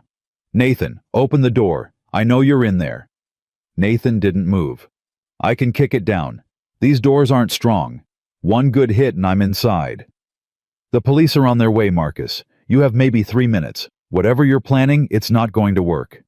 3 minutes is plenty." A crash. The door shuddered but held. Another crash. The frame cracked. Nathan stepped back, his heart pounding. He looked around the apartment for something, anything he could use as a weapon. His eyes landed on a metal baseball bat in the corner, a gift from his brother last Christmas, still wrapped in plastic. He grabbed it and tore off the wrapper. The third crash broke the door open. Marcus stepped through, his face twisted with rage. In his right hand, he held a gun. "Put that down," Marcus said, gesturing at the bat. "Put yours down first." "I don't think so." Marcus raised the gun and pointed it at Nathan's chest. "Where's Victoria?" "Gone. She left through the fire escape." "Liar. Her car is still outside." Nathan's grip tightened on the bat. "What do you want, Marcus?" "I want you to suffer. Like I'm suffering. Shooting me won't make your suffering go away." "No, but it'll make me feel better." Marcus took a step closer. His hand was shaking slightly, adrenaline or fear or both. "You know what the worst part is," Marcus said. "I actually liked you. When you first started at the company, I thought you were a decent guy. Quiet, hardworking, didn't make waves. I'm still that guy." "No, you're not. That guy would have known his place. That guy would have stayed invisible." Marcus's voice cracked. "But you had to fall in love with her. You had to ruin everything." "I didn't ruin anything. You were stealing from the company for 18 months. You got caught. That's not my fault." "It is your fault," Marcus screamed. "If Victoria hadn't been distracted by you, she never would have looked at those reports. She never would have ordered the audit. She was too busy thinking about you to do her job properly, and then suddenly she wasn't." Nathan stared at him.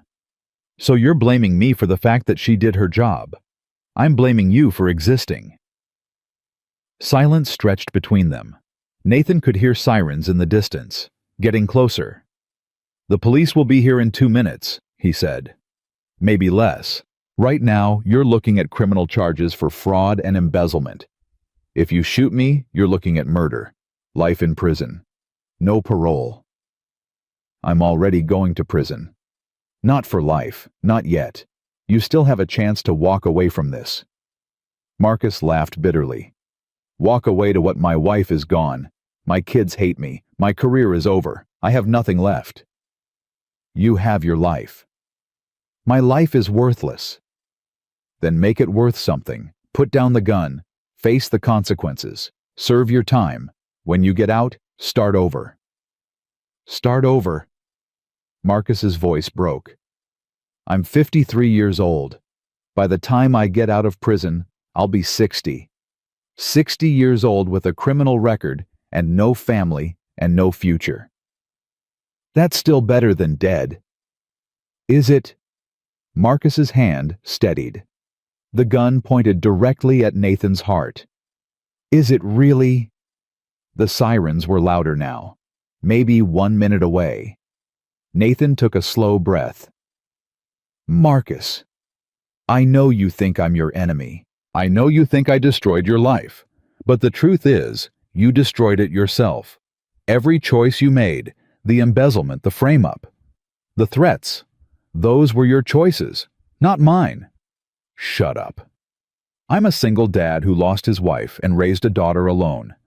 I didn't ask to fall in love with Victoria. I didn't ask for any of this.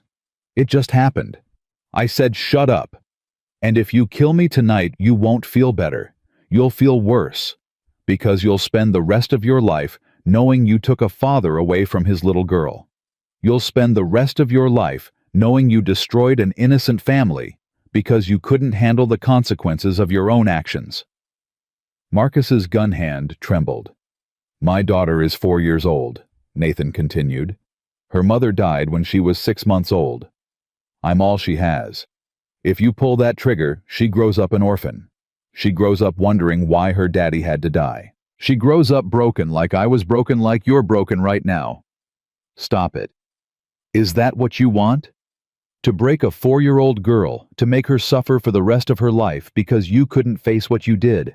I said stop. Marcus's hand was shaking violently now. Tears streamed down his face. I can't, he whispered. I can't go to prison. I can't face my kids. I can't. Yes, you can. People survive worse things every day. I survived losing my wife. Victoria survived 20 years of loneliness. You can survive this too. How? One day at a time. One choice at a time. Starting with this one. Nathan lowered the baseball bat slowly. He set it on the ground and straightened up his hands, empty his chest exposed. I'm not going to fight you, he said. If you want to shoot me, but you'll have to look me in the eyes when you do it. Marcus stared at him. The gun wavered. The sirens were right outside now. Red and blue lights flashed through the windows. Put it down, Marcus. It's over. Marcus's face crumpled. The rage drained out of him, replaced by something else. Defeat. Exhaustion. The weight of everything he had done crashing down on him all at once. His arm dropped. The gun clattered to the floor. I'm sorry, Marcus whispered. I'm so sorry. Nathan kicked the gun away and stepped back as the front door burst open and police officers flooded into the apartment. On the ground. Now. Marcus dropped to his knees without resistance. His hands went behind his head. He didn't fight as they cuffed him, didn't protest as they read him his rights. He just knelt there broken while Nathan watched. One of the officers approached Nathan. Sir, are you okay? I'm fine. My fiancé and daughter are in the bathroom. We'll need statements from everyone. Of course. Nathan walked to the bathroom door and knocked gently. Victoria, it's me. It's safe. The door unlocked. Victoria emerged, her face streaked with tears. Emma clutched to her chest. Is it over? Victoria asked. It's over. Emma looked up at him with wide, frightened eyes. Daddy, what happened? Nathan knelt down and took her in his arms. She was shaking. A bad man came to our house, he said softly. But the police caught him. He can't hurt us anymore. Was he the man who made you lose your job? Yes, sweetheart. The same man. Emma buried her face in his shoulder. I was scared. I know, baby. I was scared too. But you stopped him. Nathan looked at Victoria over Emma's head. Their eyes met. "We stopped him together," he said. The next few hours were a blur of police interviews and paperwork. Officers took statements from Nathan, Victoria, and even Maria, who arrived after getting Nathan's panicked text and refused to leave until she knew Emma was safe. Marcus was taken away in handcuffs. The charges now included breaking and entering menacing with a deadly weapon and criminal threatening on top of the fraud and embezzlement charges he was already facing. His lawyer would argue diminished capacity. Mental breakdown. The stress of losing everything had pushed him over the edge. But that was for the courts to decide. By midnight, the apartment was quiet again. The broken door had been temporarily secured with plywood. The police had left. Maria had taken Emma to her house for the night. Both Nathan and Victoria agreed that Emma shouldn't sleep in the apartment until they could make it feel safe again. Nathan and Victoria sat on the couch in the dark living room. Neither of them spoke for a long time. Finally, Victoria broke the silence. "I thought I was going to lose you." Nathan turned to look at her. "You didn't." "When I heard him kick down the door, when I heard you talking to him." Her voice broke. "I wanted to come out. I wanted to help you. But I had Emma in my arms, and I couldn't. I couldn't risk." "You did the right thing." "Did I? You could have died while I hid in a bathroom." "You protected Emma, that's what mattered." Victoria shook her head. "It's not enough. I should have—" "Victoria." Nathan took her hands in his. "Stop. You did exactly what I asked you to do. You kept our daughter safe. That's the only thing I cared about." Victoria looked at him. "Our daughter." Nathan paused, realizing what he had said. "I'm sorry," he said. "I didn't mean to assume." "No." Victoria squeezed his hands. "Don't apologize. I like it. Our daughter." She leaned into him, and he wrapped his arms around her. "I was so scared," she whispered. "I've never been that scared in my life." "Neither have I." "How did you stay so calm when you were talking to him? You sounded steady, like you knew exactly what to do." Nathan was quiet for a moment. Then he said, "I was thinking about Sarah." Victoria pulled back slightly. "Your wife." "When she was in labor, something went wrong. The doctors were rushing around. Everyone was shouting, and I was just standing there useless. I couldn't do anything to help her. I couldn't save her." "Nathan." "Tonight, when Marcus pointed that gun at me, I had the same feeling, that same helplessness. But this time, I wasn't going to just stand there.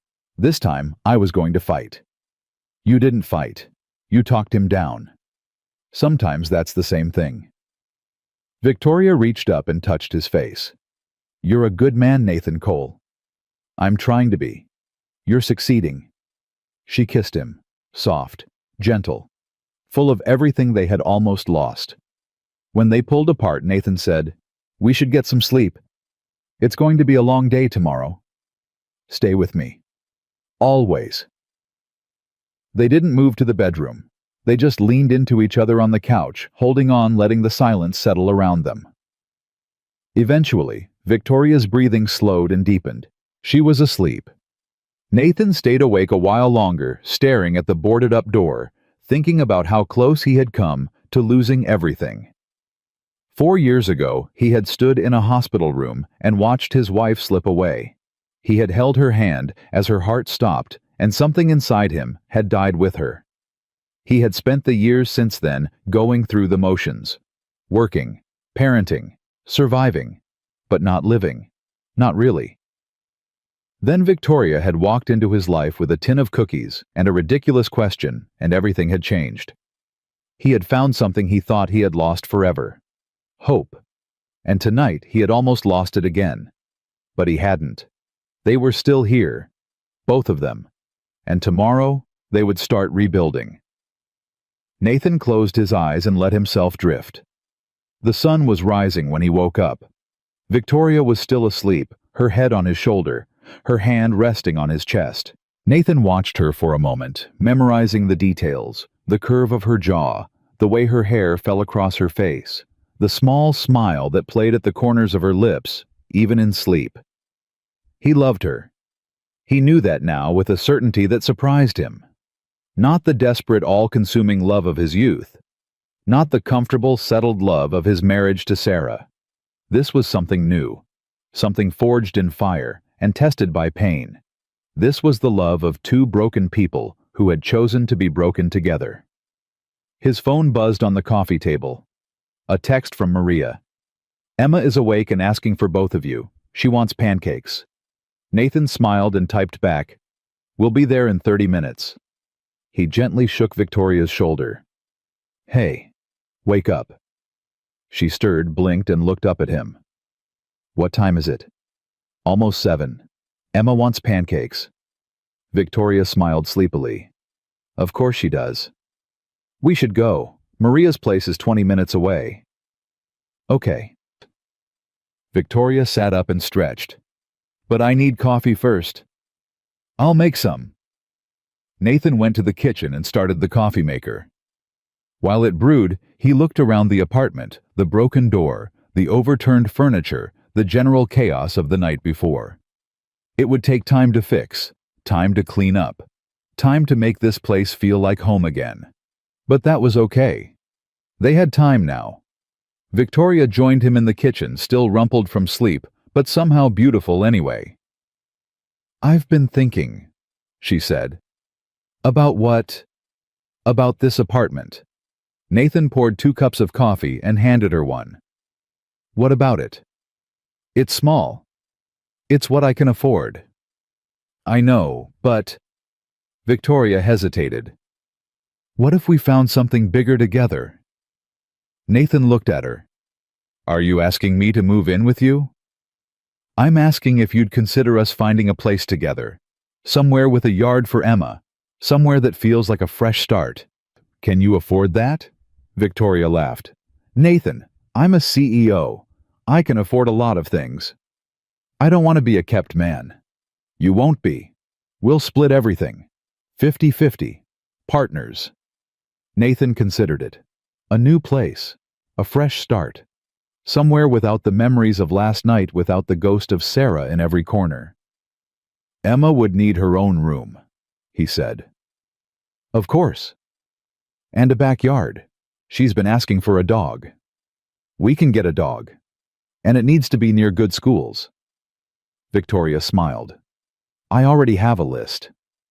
Nathan laughed despite himself. "Of course you do.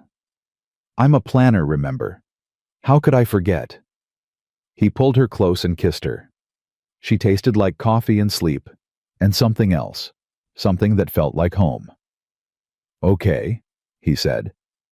"Let's find a place." Victoria's face lit up. "Really?" "Really. But Emma gets final approval. If she doesn't like it, we keep looking." "Deal." They finished their coffee and drove to Maria's house. Emma was waiting on the front porch, Mr. Buttons in her arms, bouncing with impatience. "Daddy, Victoria, you're here!" Nathan scooped her up and held her tight. "Hey, sweetheart, how are you feeling?" "Good. Maria made me eggs, but I wanted pancakes." "I know. We'll make pancakes at home, okay?" Emma looked at him seriously. "Is the bad man gone?" "Yes, baby, he's gone.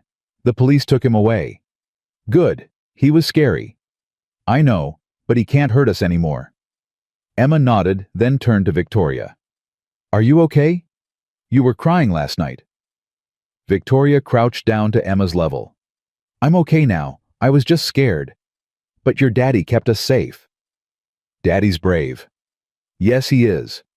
Emma considered this, then said, "Victoria, are you going to live with us now?" Nathan and Victoria exchanged a glance. "We're thinking about it," Nathan said. "What do you think?" Emma's face lit up. "Really? For real?" "For real. But we might need to find a new house. A bigger one." "With a yard?" "With a yard." "And a dog." Victoria laughed. "And a dog." Emma threw her arms around both of them, trying to hug them at the same time. "This is the best day ever," she declared. Nathan held his daughter and his fiancée in his arms and felt something he hadn't felt in years. Joy. Pure, uncomplicated joy. The past week had been hell. He had been framed, suspended, threatened, and nearly killed. His reputation had been destroyed and rebuilt. His life had been turned upside down. But standing here now with Emma and Victoria pressed against him, none of that seemed to matter. He had survived. They had survived. And the future for the first time in 4 years looked bright. They spent the rest of the morning at Maria's house making pancakes and playing with Emma in the backyard. Maria watched them with a knowing smile. "You're good together," she said to Nathan while Victoria pushed Emma on the swing. "You think so?" "I know so. I've seen you for 4 years, Nathan. I've seen you at your worst, exhausted, overwhelmed, barely holding it together. But I've never seen you like this." "Like what?" "Happy." Nathan watched Victoria laugh as Emma demanded to be pushed higher. "I am happy," he admitted. "It feels strange." "Why strange?" "Because I didn't think I'd ever feel this way again. After Sarah died, I thought that part of my life was over. I thought I'd just exist. Work, take care of Emma, wait for the days to pass. And now I want to live, really live, with them." Maria nodded. "Then do it. Don't waste time. Don't second-guess yourself. Just live." Nathan smiled. "That's good advice. I'm full of good advice. It's why you pay me." That afternoon, they drove back to the apartment to start cleaning up. The landlord had sent someone to replace the door, so at least that was fixed. Nathan and Victoria worked side by side, putting furniture back in place, sweeping up broken glass, erasing the evidence of Marcus's attack. Emma helped by directing where things should go and providing commentary on their progress. "The lamp should go there, not there. Mr. Buttons likes it when the couch is in the corner. Can we paint my room purple when we move to the new house?" By evening, the apartment looked almost normal. Not perfect, but livable. They ordered pizza for dinner and ate it on the living room floor picnic style.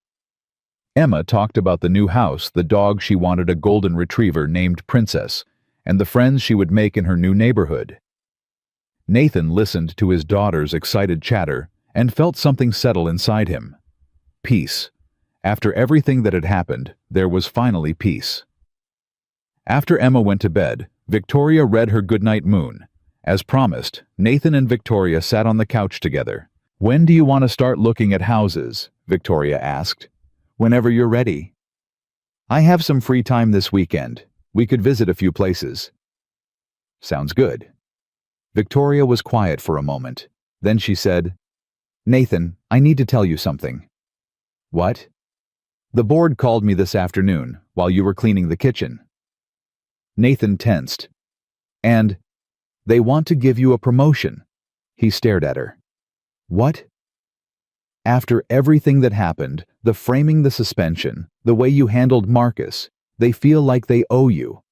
The position is Director of Operations. It's a significant step up. Better pay, better benefits, more responsibility." Nathan didn't know what to say. "You don't have to take it," Victoria continued. "I know you value your work-life balance. I know you want to be home for Emma, but I wanted you to know the offer is there." "Director of Operations," Nathan repeated. That's a lot." "It is, but you've earned it. Everyone knows that now." Nathan was quiet for a long moment. Then he said, "Can I think about it?" "Of course. Take all the time you need. It's not about the job. It's about—" He paused, trying to find the words. "For 4 years I've kept my head down, stayed invisible, made myself small so I could be there for Emma. And now, suddenly, I'm being offered everything I never asked for. A new job, a new house, a new family. Is that a bad thing? No, it's just overwhelming. A month ago, my biggest worry was whether Emma would eat her vegetables. Now I'm engaged to a CEO and being offered a director position, and we're shopping for houses with backyards. Victoria took his hand. We can slow down. We don't have to do everything at once. I know. But I don't want to slow down. That's the thing. Nathan looked at her. I want all of it. I want the job, the house, the dog, the life with you and Emma. I want to stop being invisible and start being present. Then do it. Just like that. Just like that. Victoria squeezed his hand. Nathan, you've spent 4 years putting everyone else first. Emma, your job, your responsibilities. But you deserve good things too. You deserve to be happy. So do you. I know. She smiled. That's why I proposed to you. Twice. Nathan laughed. You're never going to let me forget that, are you? Never. He pulled her close and kissed her. I'll take the job, he said when they pulled apart. And the house, and the dog, and everything else. Are you sure? I'm sure. It's time to stop surviving and start living. Victoria's eyes glistened. I love you, Nathan Cole. I love you too, Victoria Hayes. They held each other in the quiet apartment, two people who had found each other against all odds, who had survived betrayal and threats and violence, who had chosen love over fear. Outside the city hummed with life. Cars passed. Lights flickered. The world kept turning. But inside this small apartment in this moment, everything was still. Everything was perfect. And for the first time in a very long time, Nathan Cole believed that maybe, just maybe, he deserved it. 3 months later, Nathan stood in the backyard of their new house and watched Emma chase a golden retriever puppy across the grass. The dog's name was Princess, exactly as Emma had demanded. She was 8 weeks old, clumsy and enthusiastic, with ears too big for her head and a tail that never stopped wagging. Daddy, look, Princess is learning to fetch. Nathan smiled. I see that, sweetheart. The ball Emma had thrown landed 3 feet away. Princess ignored it completely and ran in the opposite direction, tripping over her own paws. She's not very good at it, Emma admitted. She'll learn. Give her time. Victoria appeared on the back porch, holding 2 cups of coffee. She walked down the steps and handed one to Nathan. How's the training going? Princess has decided that fetch is beneath her dignity. Victoria laughed and leaned into his side. She'll figure it out. She's smart. She ate her own leash yesterday. Smart dogs make mistakes too. They stood together watching Emma and Princess tumble through the grass. The afternoon sun was warm, the sky clear, the neighborhood quiet. It had been 3 months since Marcus Webb had broken down Nathan's door with a gun in his hand. 3 months since Nathan had talked him down, watched him get arrested, and held Victoria and Emma as the police lights faded into the distance. 3 months since everything had changed. The trial had been swift. Marcus pleaded guilty to all charges: embezzlement, fraud, breaking and entering, criminal threatening with a deadly weapon. His lawyer had argued for leniency, citing mental distress and a previously clean record. The judge had not been sympathetic. Marcus Webb was sentenced to 12 years in federal prison. He would be 65 when he got out, if he got out at all. Nathan didn't feel satisfaction when he heard the verdict. He didn't feel vindication or triumph. He just felt tired. Tired of thinking about Marcus, tired of reliving that night, tired of being afraid. So he stopped. He accepted the promotion to director of operations. He and Victoria found a house in a good school district, 4 bedrooms, a big backyard, a kitchen with an island where Emma could sit and watch them cook. They moved in 6 weeks after the attack, and Nathan had never looked back at the old apartment. The company had been surprisingly supportive. After the truth about Marcus came out, public opinion shifted dramatically. Nathan wasn't the scheming employee who had seduced the CEO. He was the victim who had been framed the hero who had stood up to a desperate criminal. His reputation recovered overnight. Victoria's reputation recovered too. The board that had demanded her resignation was now publicly praising her leadership and vision. The audit she had ordered had saved the company from a scandal that could have destroyed them. She was featured in business magazines, interviewed on podcasts, invited to speak at conferences. She turned down most of the invitations. She said she had better things to do with her time. "What are you thinking about?" Nathan blinked and looked at Victoria. "What?" "You had that look. The distant look. Like you're somewhere else." "I was thinking about how different everything is. 3 months ago, I was suspended, accused of crimes I didn't commit, watching my life fall apart. Now I'm standing in my backyard, drinking coffee, watching my daughter play with a puppy. Is that a good thing?" "It's the best thing." Victoria smiled and took his hand. "I have something to show you. Inside." "What is it?" "You'll see." They walked into the house, leaving Emma and Princess in the yard. The living room was still half unpacked, boxes in the corners, pictures waiting to be hung, furniture that hadn't quite found its place yet. Victoria led him to the kitchen and pointed to the island. A small velvet box sat there next to a piece of paper. Nathan frowned. "What's this?" "Open it." He picked up the box and opened it. Inside was a simple gold band, a man's wedding ring. "Victoria, I know you said you wanted to wait until things settled down. I know you said we had plenty of time, but I've been thinking, and I don't want to wait anymore." Nathan looked at her. "You're proposing to me again. Third time's the charm." She smiled, but there was nervousness behind it. "The first time was a joke. The second time was real, but we were in the middle of chaos. This time I want to do it right." She took a breath. "Nathan Cole, I love you. I love your daughter. I love this life we're building together. I don't want to be your fiancé anymore. I want to be your wife." Nathan looked at the ring in his hand. Simple, elegant, perfect. "When?" he asked. "Whenever you want. Tomorrow. Next week. Next month. I don't care about a big wedding. I don't care about flowers or invitations or seating charts. I just want to marry you." Nathan set down the box and pulled her close. "Next Saturday," he said. Victoria's eyes widened. "Next Saturday? That's 6 days away." "I know. Is that a problem?" "No, I thought you'd want more time to plan. I've spent 4 years waiting for my life to start again. I'm done waiting." He kissed her forehead. "Next Saturday. Small ceremony. Just us, Emma, Maria, Ryan, and whoever else wants to come. No fuss, no drama, just 2 people getting married." Victoria's eyes filled with tears.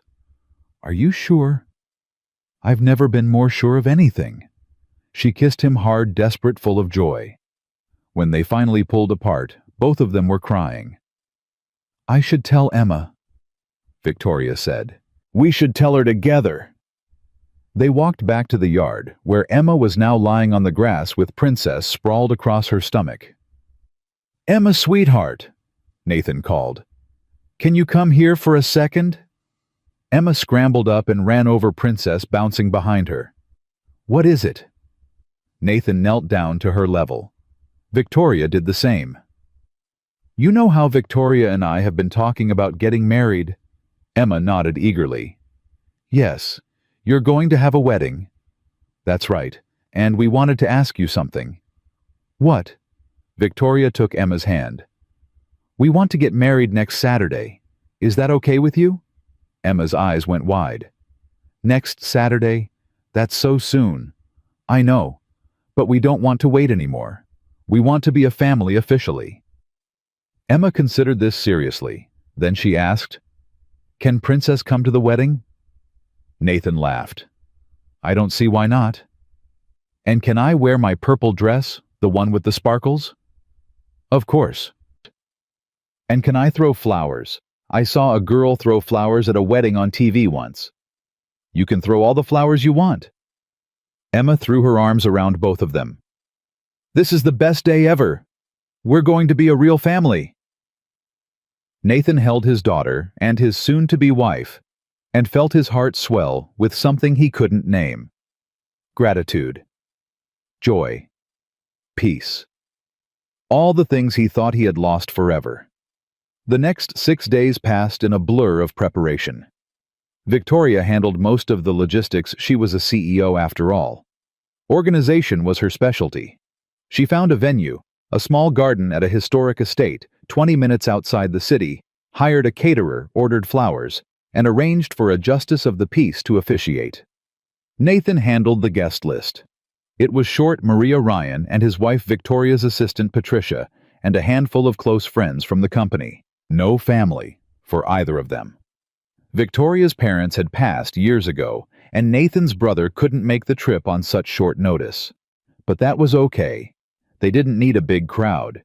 They just needed each other. On Friday night, the eve of the wedding, Nathan sat alone in the backyard after Emma had gone to bed. The stars were bright overhead. The night was warm. Princess lay at his feet, already exhausted from a day of playing. He heard the back door open and close. Victoria walked across the grass and sat down beside him. "Nervous?" she asked. "No. You? A little. I've never been married before." "Neither have I." "Well, not to you." Victoria was quiet for a moment. Then she said, "Do you ever think about her, Sarah?" Nathan looked up at the stars. "Every day." "Do you think she would approve of us?" "I think she would want me to be happy. She wouldn't want me to spend the rest of my life alone." "What was she like?" Nathan smiled. "Kind. Patient. She laughed at my terrible jokes. She could burn water, but she tried to cook anyway because she knew I was tired after work." "She sounds wonderful." "She was, but she's gone, and I had to learn how to live without her." Nathan turned to look at Victoria. "You're not a replacement for her. You're not second best. You're something new, something I didn't expect. Something good. Something great." Victoria leaned her head on his shoulder. "I love you, Nathan." "I love you too." They sat together in the quiet night, not talking, just being. Two people on the edge of something new. Two people who had found each other against all odds. Princess snored softly at their feet. Eventually, Victoria stood up. "I should go. It's bad luck to see the bride before the wedding." "That's only on the day of the wedding. I'm not taking any chances." She leaned down and kissed him. "I'll see you tomorrow, Mr. Cole." "I'll be the one at the altar, Ms. Hayes." "You'd better be." She walked back into the house. A few minutes later, Nathan heard her car start and pull away. He stayed in the backyard for a while longer, looking at the stars, thinking about everything that had led him to this moment. A birthday party. A joke. A question he hadn't expected to answer. What if I say yes? He had said yes, and it had changed everything. The wedding was small, intimate, and perfect. The garden was filled with white chairs and simple flower arrangements. A string quartet played softly in the corner. The afternoon sun filtered through the trees, casting dappled shadows across the grass. Nathan stood at the altar in a dark blue suit, the nicest thing he owned. Ryan stood beside him as best man, grinning like an idiot. "You nervous yet?" Ryan whispered. "Not even a little." "Good, because she's coming." Nathan looked up. Victoria walked down the aisle on no one's arm. She didn't need anyone to give her away. She was giving herself freely and completely to the man she loved. She wore a simple white dress, no train, no veil, just elegant lines that moved with her as she walked. Her hair was down loose around her shoulders. She carried a small bouquet of wildflowers. She was the most beautiful thing Nathan had ever seen. Emma walked beside her, throwing flower petals with more enthusiasm than accuracy. Princess trotted along behind them, wearing a white bow around her collar. The guests laughed. Nathan smiled. Victoria beamed. When she reached the altar, Victoria handed her bouquet to Patricia and took Nathan's hands. "Hi," she whispered. "Hi," he whispered back. The justice of the peace, a kind-faced woman in her 60s, cleared her throat. "Dearly beloved, we are gathered here today to witness the union of Nathan Cole and Victoria Hayes in marriage." Nathan barely heard the words. He was too busy looking at Victoria, memorizing every detail of this moment. The way the sunlight caught her hair, the tears glistening in her eyes, the smile that seemed to come from somewhere deep inside her. "Nathan and Victoria have chosen to write their own vows," the officiant said. "Nathan, would you like to go first?" Nathan took a breath. He hadn't written anything down. He had tried, but the words on paper had seemed hollow, so he had decided to speak from the heart instead. "Victoria," he began, "3 months ago, you asked me to marry you in front of the entire company. Everyone laughed because they thought it was a joke. But I didn't laugh, because when I looked at you, I saw something I hadn't seen in years." He paused. "Hope. I had given up on hope. I had given up on love, on happiness, on all the things I thought I lost when Sarah died. I was just surviving, going through the motions, taking care of Emma, waiting for the days to pass. Then you walked into my life with a tin of homemade cookies and a question I didn't know how to answer, and everything changed." Victoria's tears were falling now, but she was smiling. "You didn't save me," Nathan continued. "I don't need saving, but you reminded me that life is worth living, that love is worth risking, that the future doesn't have to be something I dread, it can be something I look forward to. I love you, Victoria. I love your strength, your kindness, your stubbornness. I love the way you fight for the people you care about. I love that you read bedtime stories to my daughter, and that you let her name our dog Princess." A laugh rippled through the guests. Emma giggled. "I don't know what the future holds. I don't know what challenges we'll face or what obstacles we'll overcome. But I know one thing for certain. Whatever comes, I want to face it with you. Today, tomorrow, and every day after." "So, here's my answer, Victoria. The answer I should have given you the first time you asked." He squeezed her hands. "Yes. Always yes. Forever. Yes." Victoria wiped her eyes and took a shaky breath. "My turn." The officiant nodded. "Nathan," Victoria began. "When I asked you to marry me at that birthday party, I told myself it was a joke, a harmless bit of office humor. But the truth is, I had been watching you for months. I had noticed you in meetings, in hallways, and the way you carried yourself. I noticed that you were different from everyone else. You weren't trying to impress anyone. You weren't climbing the ladder or playing politics. You were just good, genuinely, quietly good.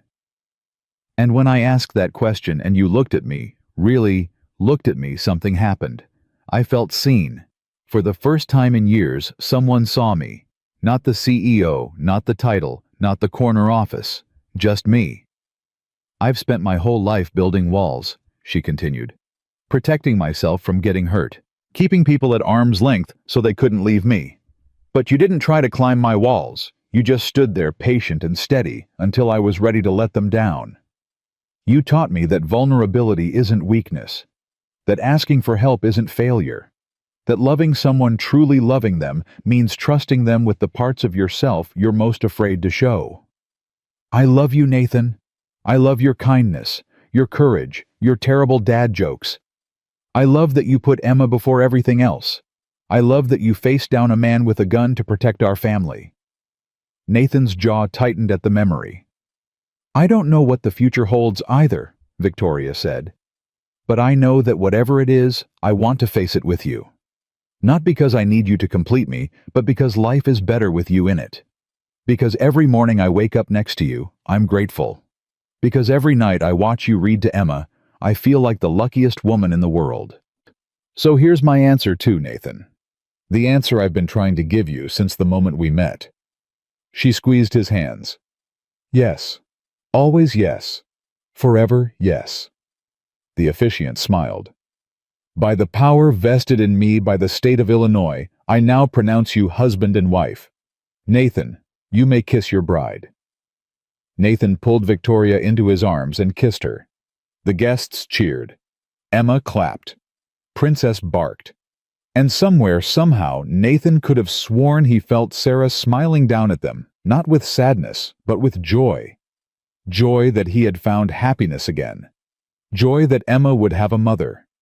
Joy that the man she had loved was finally, after 4 long years, ready to live again.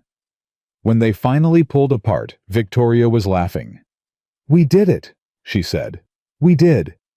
Emma ran up and threw her arms around both of them. "Are we a real family now?" Nathan lifted her up and held her between them. "We've always been a real family, sweetheart. Now it's just official."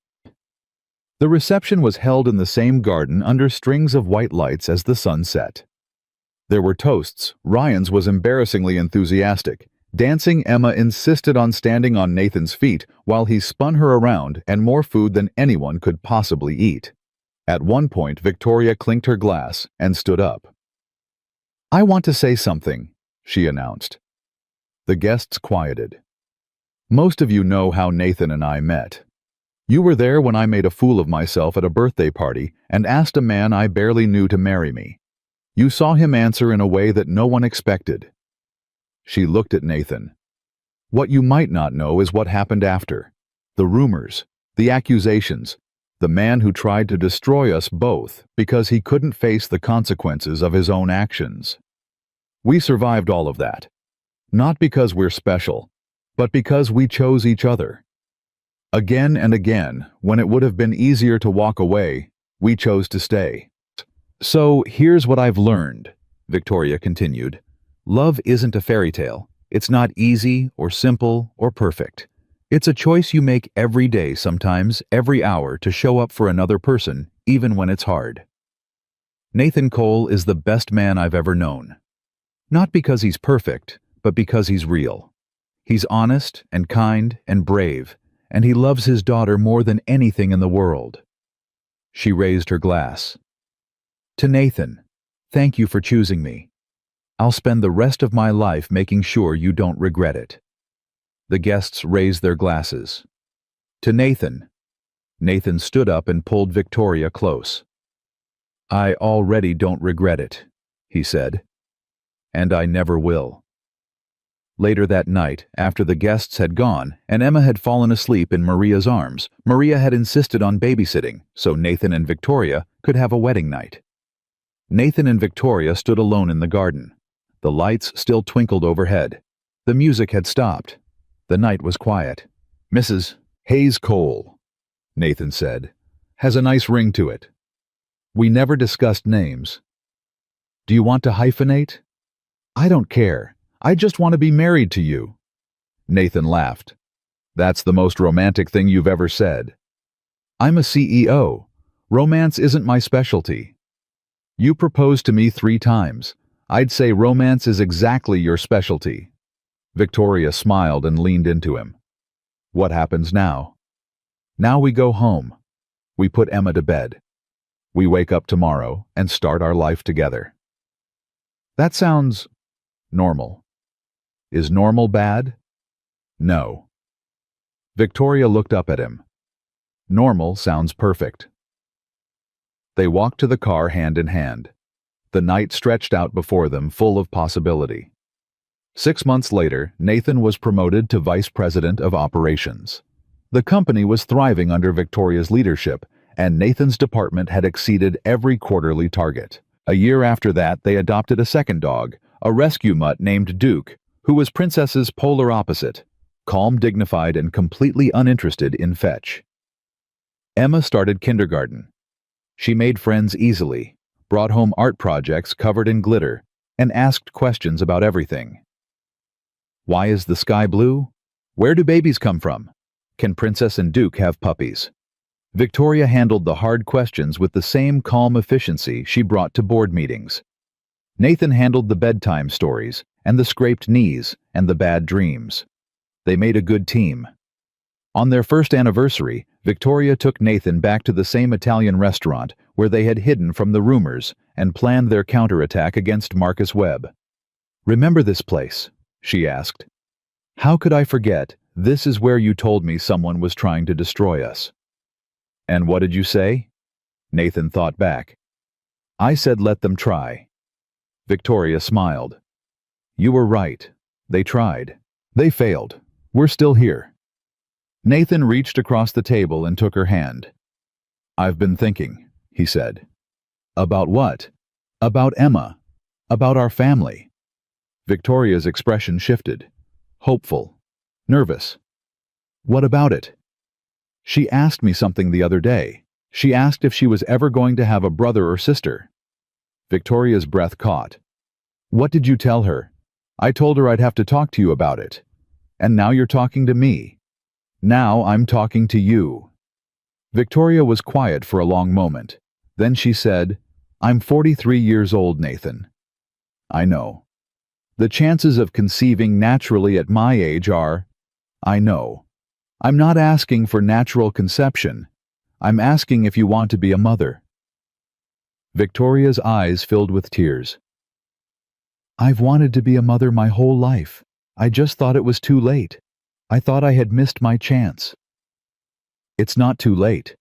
We could adopt. We could use a surrogate. We could explore every option until we find one that works. You do that for me. Nathan squeezed her hand. For us, for Emma, for the family we're building. Victoria wiped her eyes. I love you, Nathan Cole. I love you too, Victoria Cole. She laughed through her tears. So we're really doing this. We're going to have another baby. If you want to. I want to. God, I want to. Nathan stood up, walked around the table and kissed her. Then let's do it. 2 years later, Nathan stood in the doorway of the nursery and watched Victoria rock their son to sleep. His name was Daniel. He was 8 months old with Victoria's dark hair and Nathan's eyes. They had adopted him through an agency that specialized in matching children with families who had been waiting, hoping, praying for the chance to love them. Daniel had come to them at 3 days old, small and perfect, and utterly defenseless. Victoria had cried when she first held him. Nathan had cried too. Emma, now 7 years old, had appointed herself official big sister and took her duties very seriously. She read to Daniel every night. Even though he couldn't understand the words, supervised his tummy time. Very important for development. She informed them and defended him fiercely from Princess, who had developed an unfortunate habit of trying to lick his face. Is he asleep? Nathan whispered. Victoria nodded and carefully laid Daniel in his crib. He stirred slightly, but didn't wake. They crept out of the nursery and closed the door softly behind them. That's the 3rd time tonight, Victoria said. He's teething. I remember when Emma was teething. I didn't sleep for a month. How did you do it by yourself? Nathan shrugged. You just do. You don't have a choice. Victoria took his hand. You have a choice now. You have me. I know. Best choice I ever made. They walked to the master bedroom and collapsed onto the bed. The house was quiet. Emma was asleep. Daniel was asleep. Even the dogs were asleep, curled up in their beds in the corner of the living room. Nathan. Yeah. Do you remember what you said to me the first time I proposed? I said, what if I say yes? And what did I say? Nathan thought back to that moment, the crowded office, the laughter, the way Victoria's smile had frozen when he didn't play along. You said you didn't like empty jokes. You told me to give you a real answer someday. And you did. 3 times. Victoria laughed softly. 3rd time's the charm. She rolled over and propped herself up on one elbow. I've been thinking about something, she said. What? About everything that happened. The proposal. The scandal. Marcus. The trial. All of it. What about it? If I could go back and change any of it, if I could erase the hard parts and keep only the good, I wouldn't. Nathan raised an eyebrow. You wouldn't. No. Because the hard parts are what made us who we are. They're what proved we could survive anything. They're what taught us that love isn't just a feeling, it's a choice you make when everything is falling apart. Nathan was quiet for a moment. Then he said, I think about Sarah sometimes. Victoria's expression softened. I know. Not with regret, not with longing, just Gratitude. Gratitude for the time we had. Gratitude that she gave me Emma. Gratitude that she loved me enough to want me to be happy again. Do you think she'd approve of all this? The house, the kids, the dogs, the wife who proposed to you at work?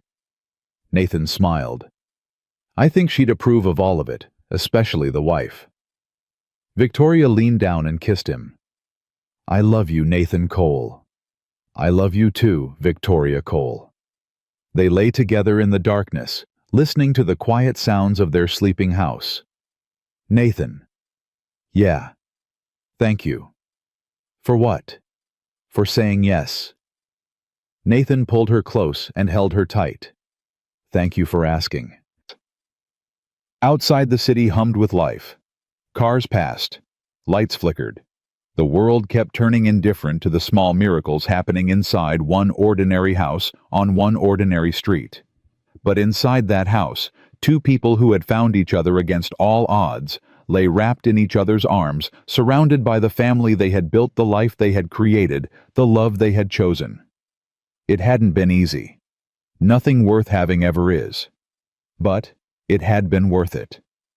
Every struggle, every setback, every moment of doubt and fear, all of it had led them here. To this house, to this family, to this life. Nathan Cole had spent 4 years alone carrying the weight of grief and responsibility on his shoulders, convinced that love and happiness were things that happened to other people. Then a woman had asked him a question he didn't expect, and he had given an answer that changed everything.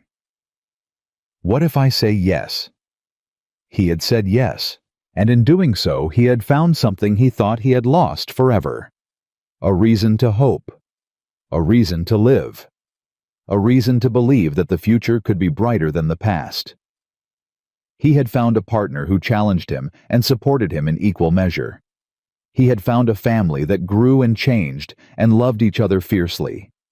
He had found a home where laughter echoed through the halls and bedtime stories never got old, and 2 ridiculous dogs demanded attention at the worst possible moments.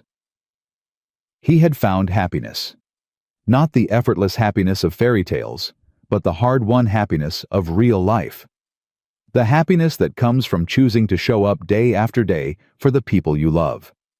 The happiness that comes from building something together, brick by brick, through good times and bad. Nathan Cole had found his answer, and the answer was yes. Always yes. Forever yes.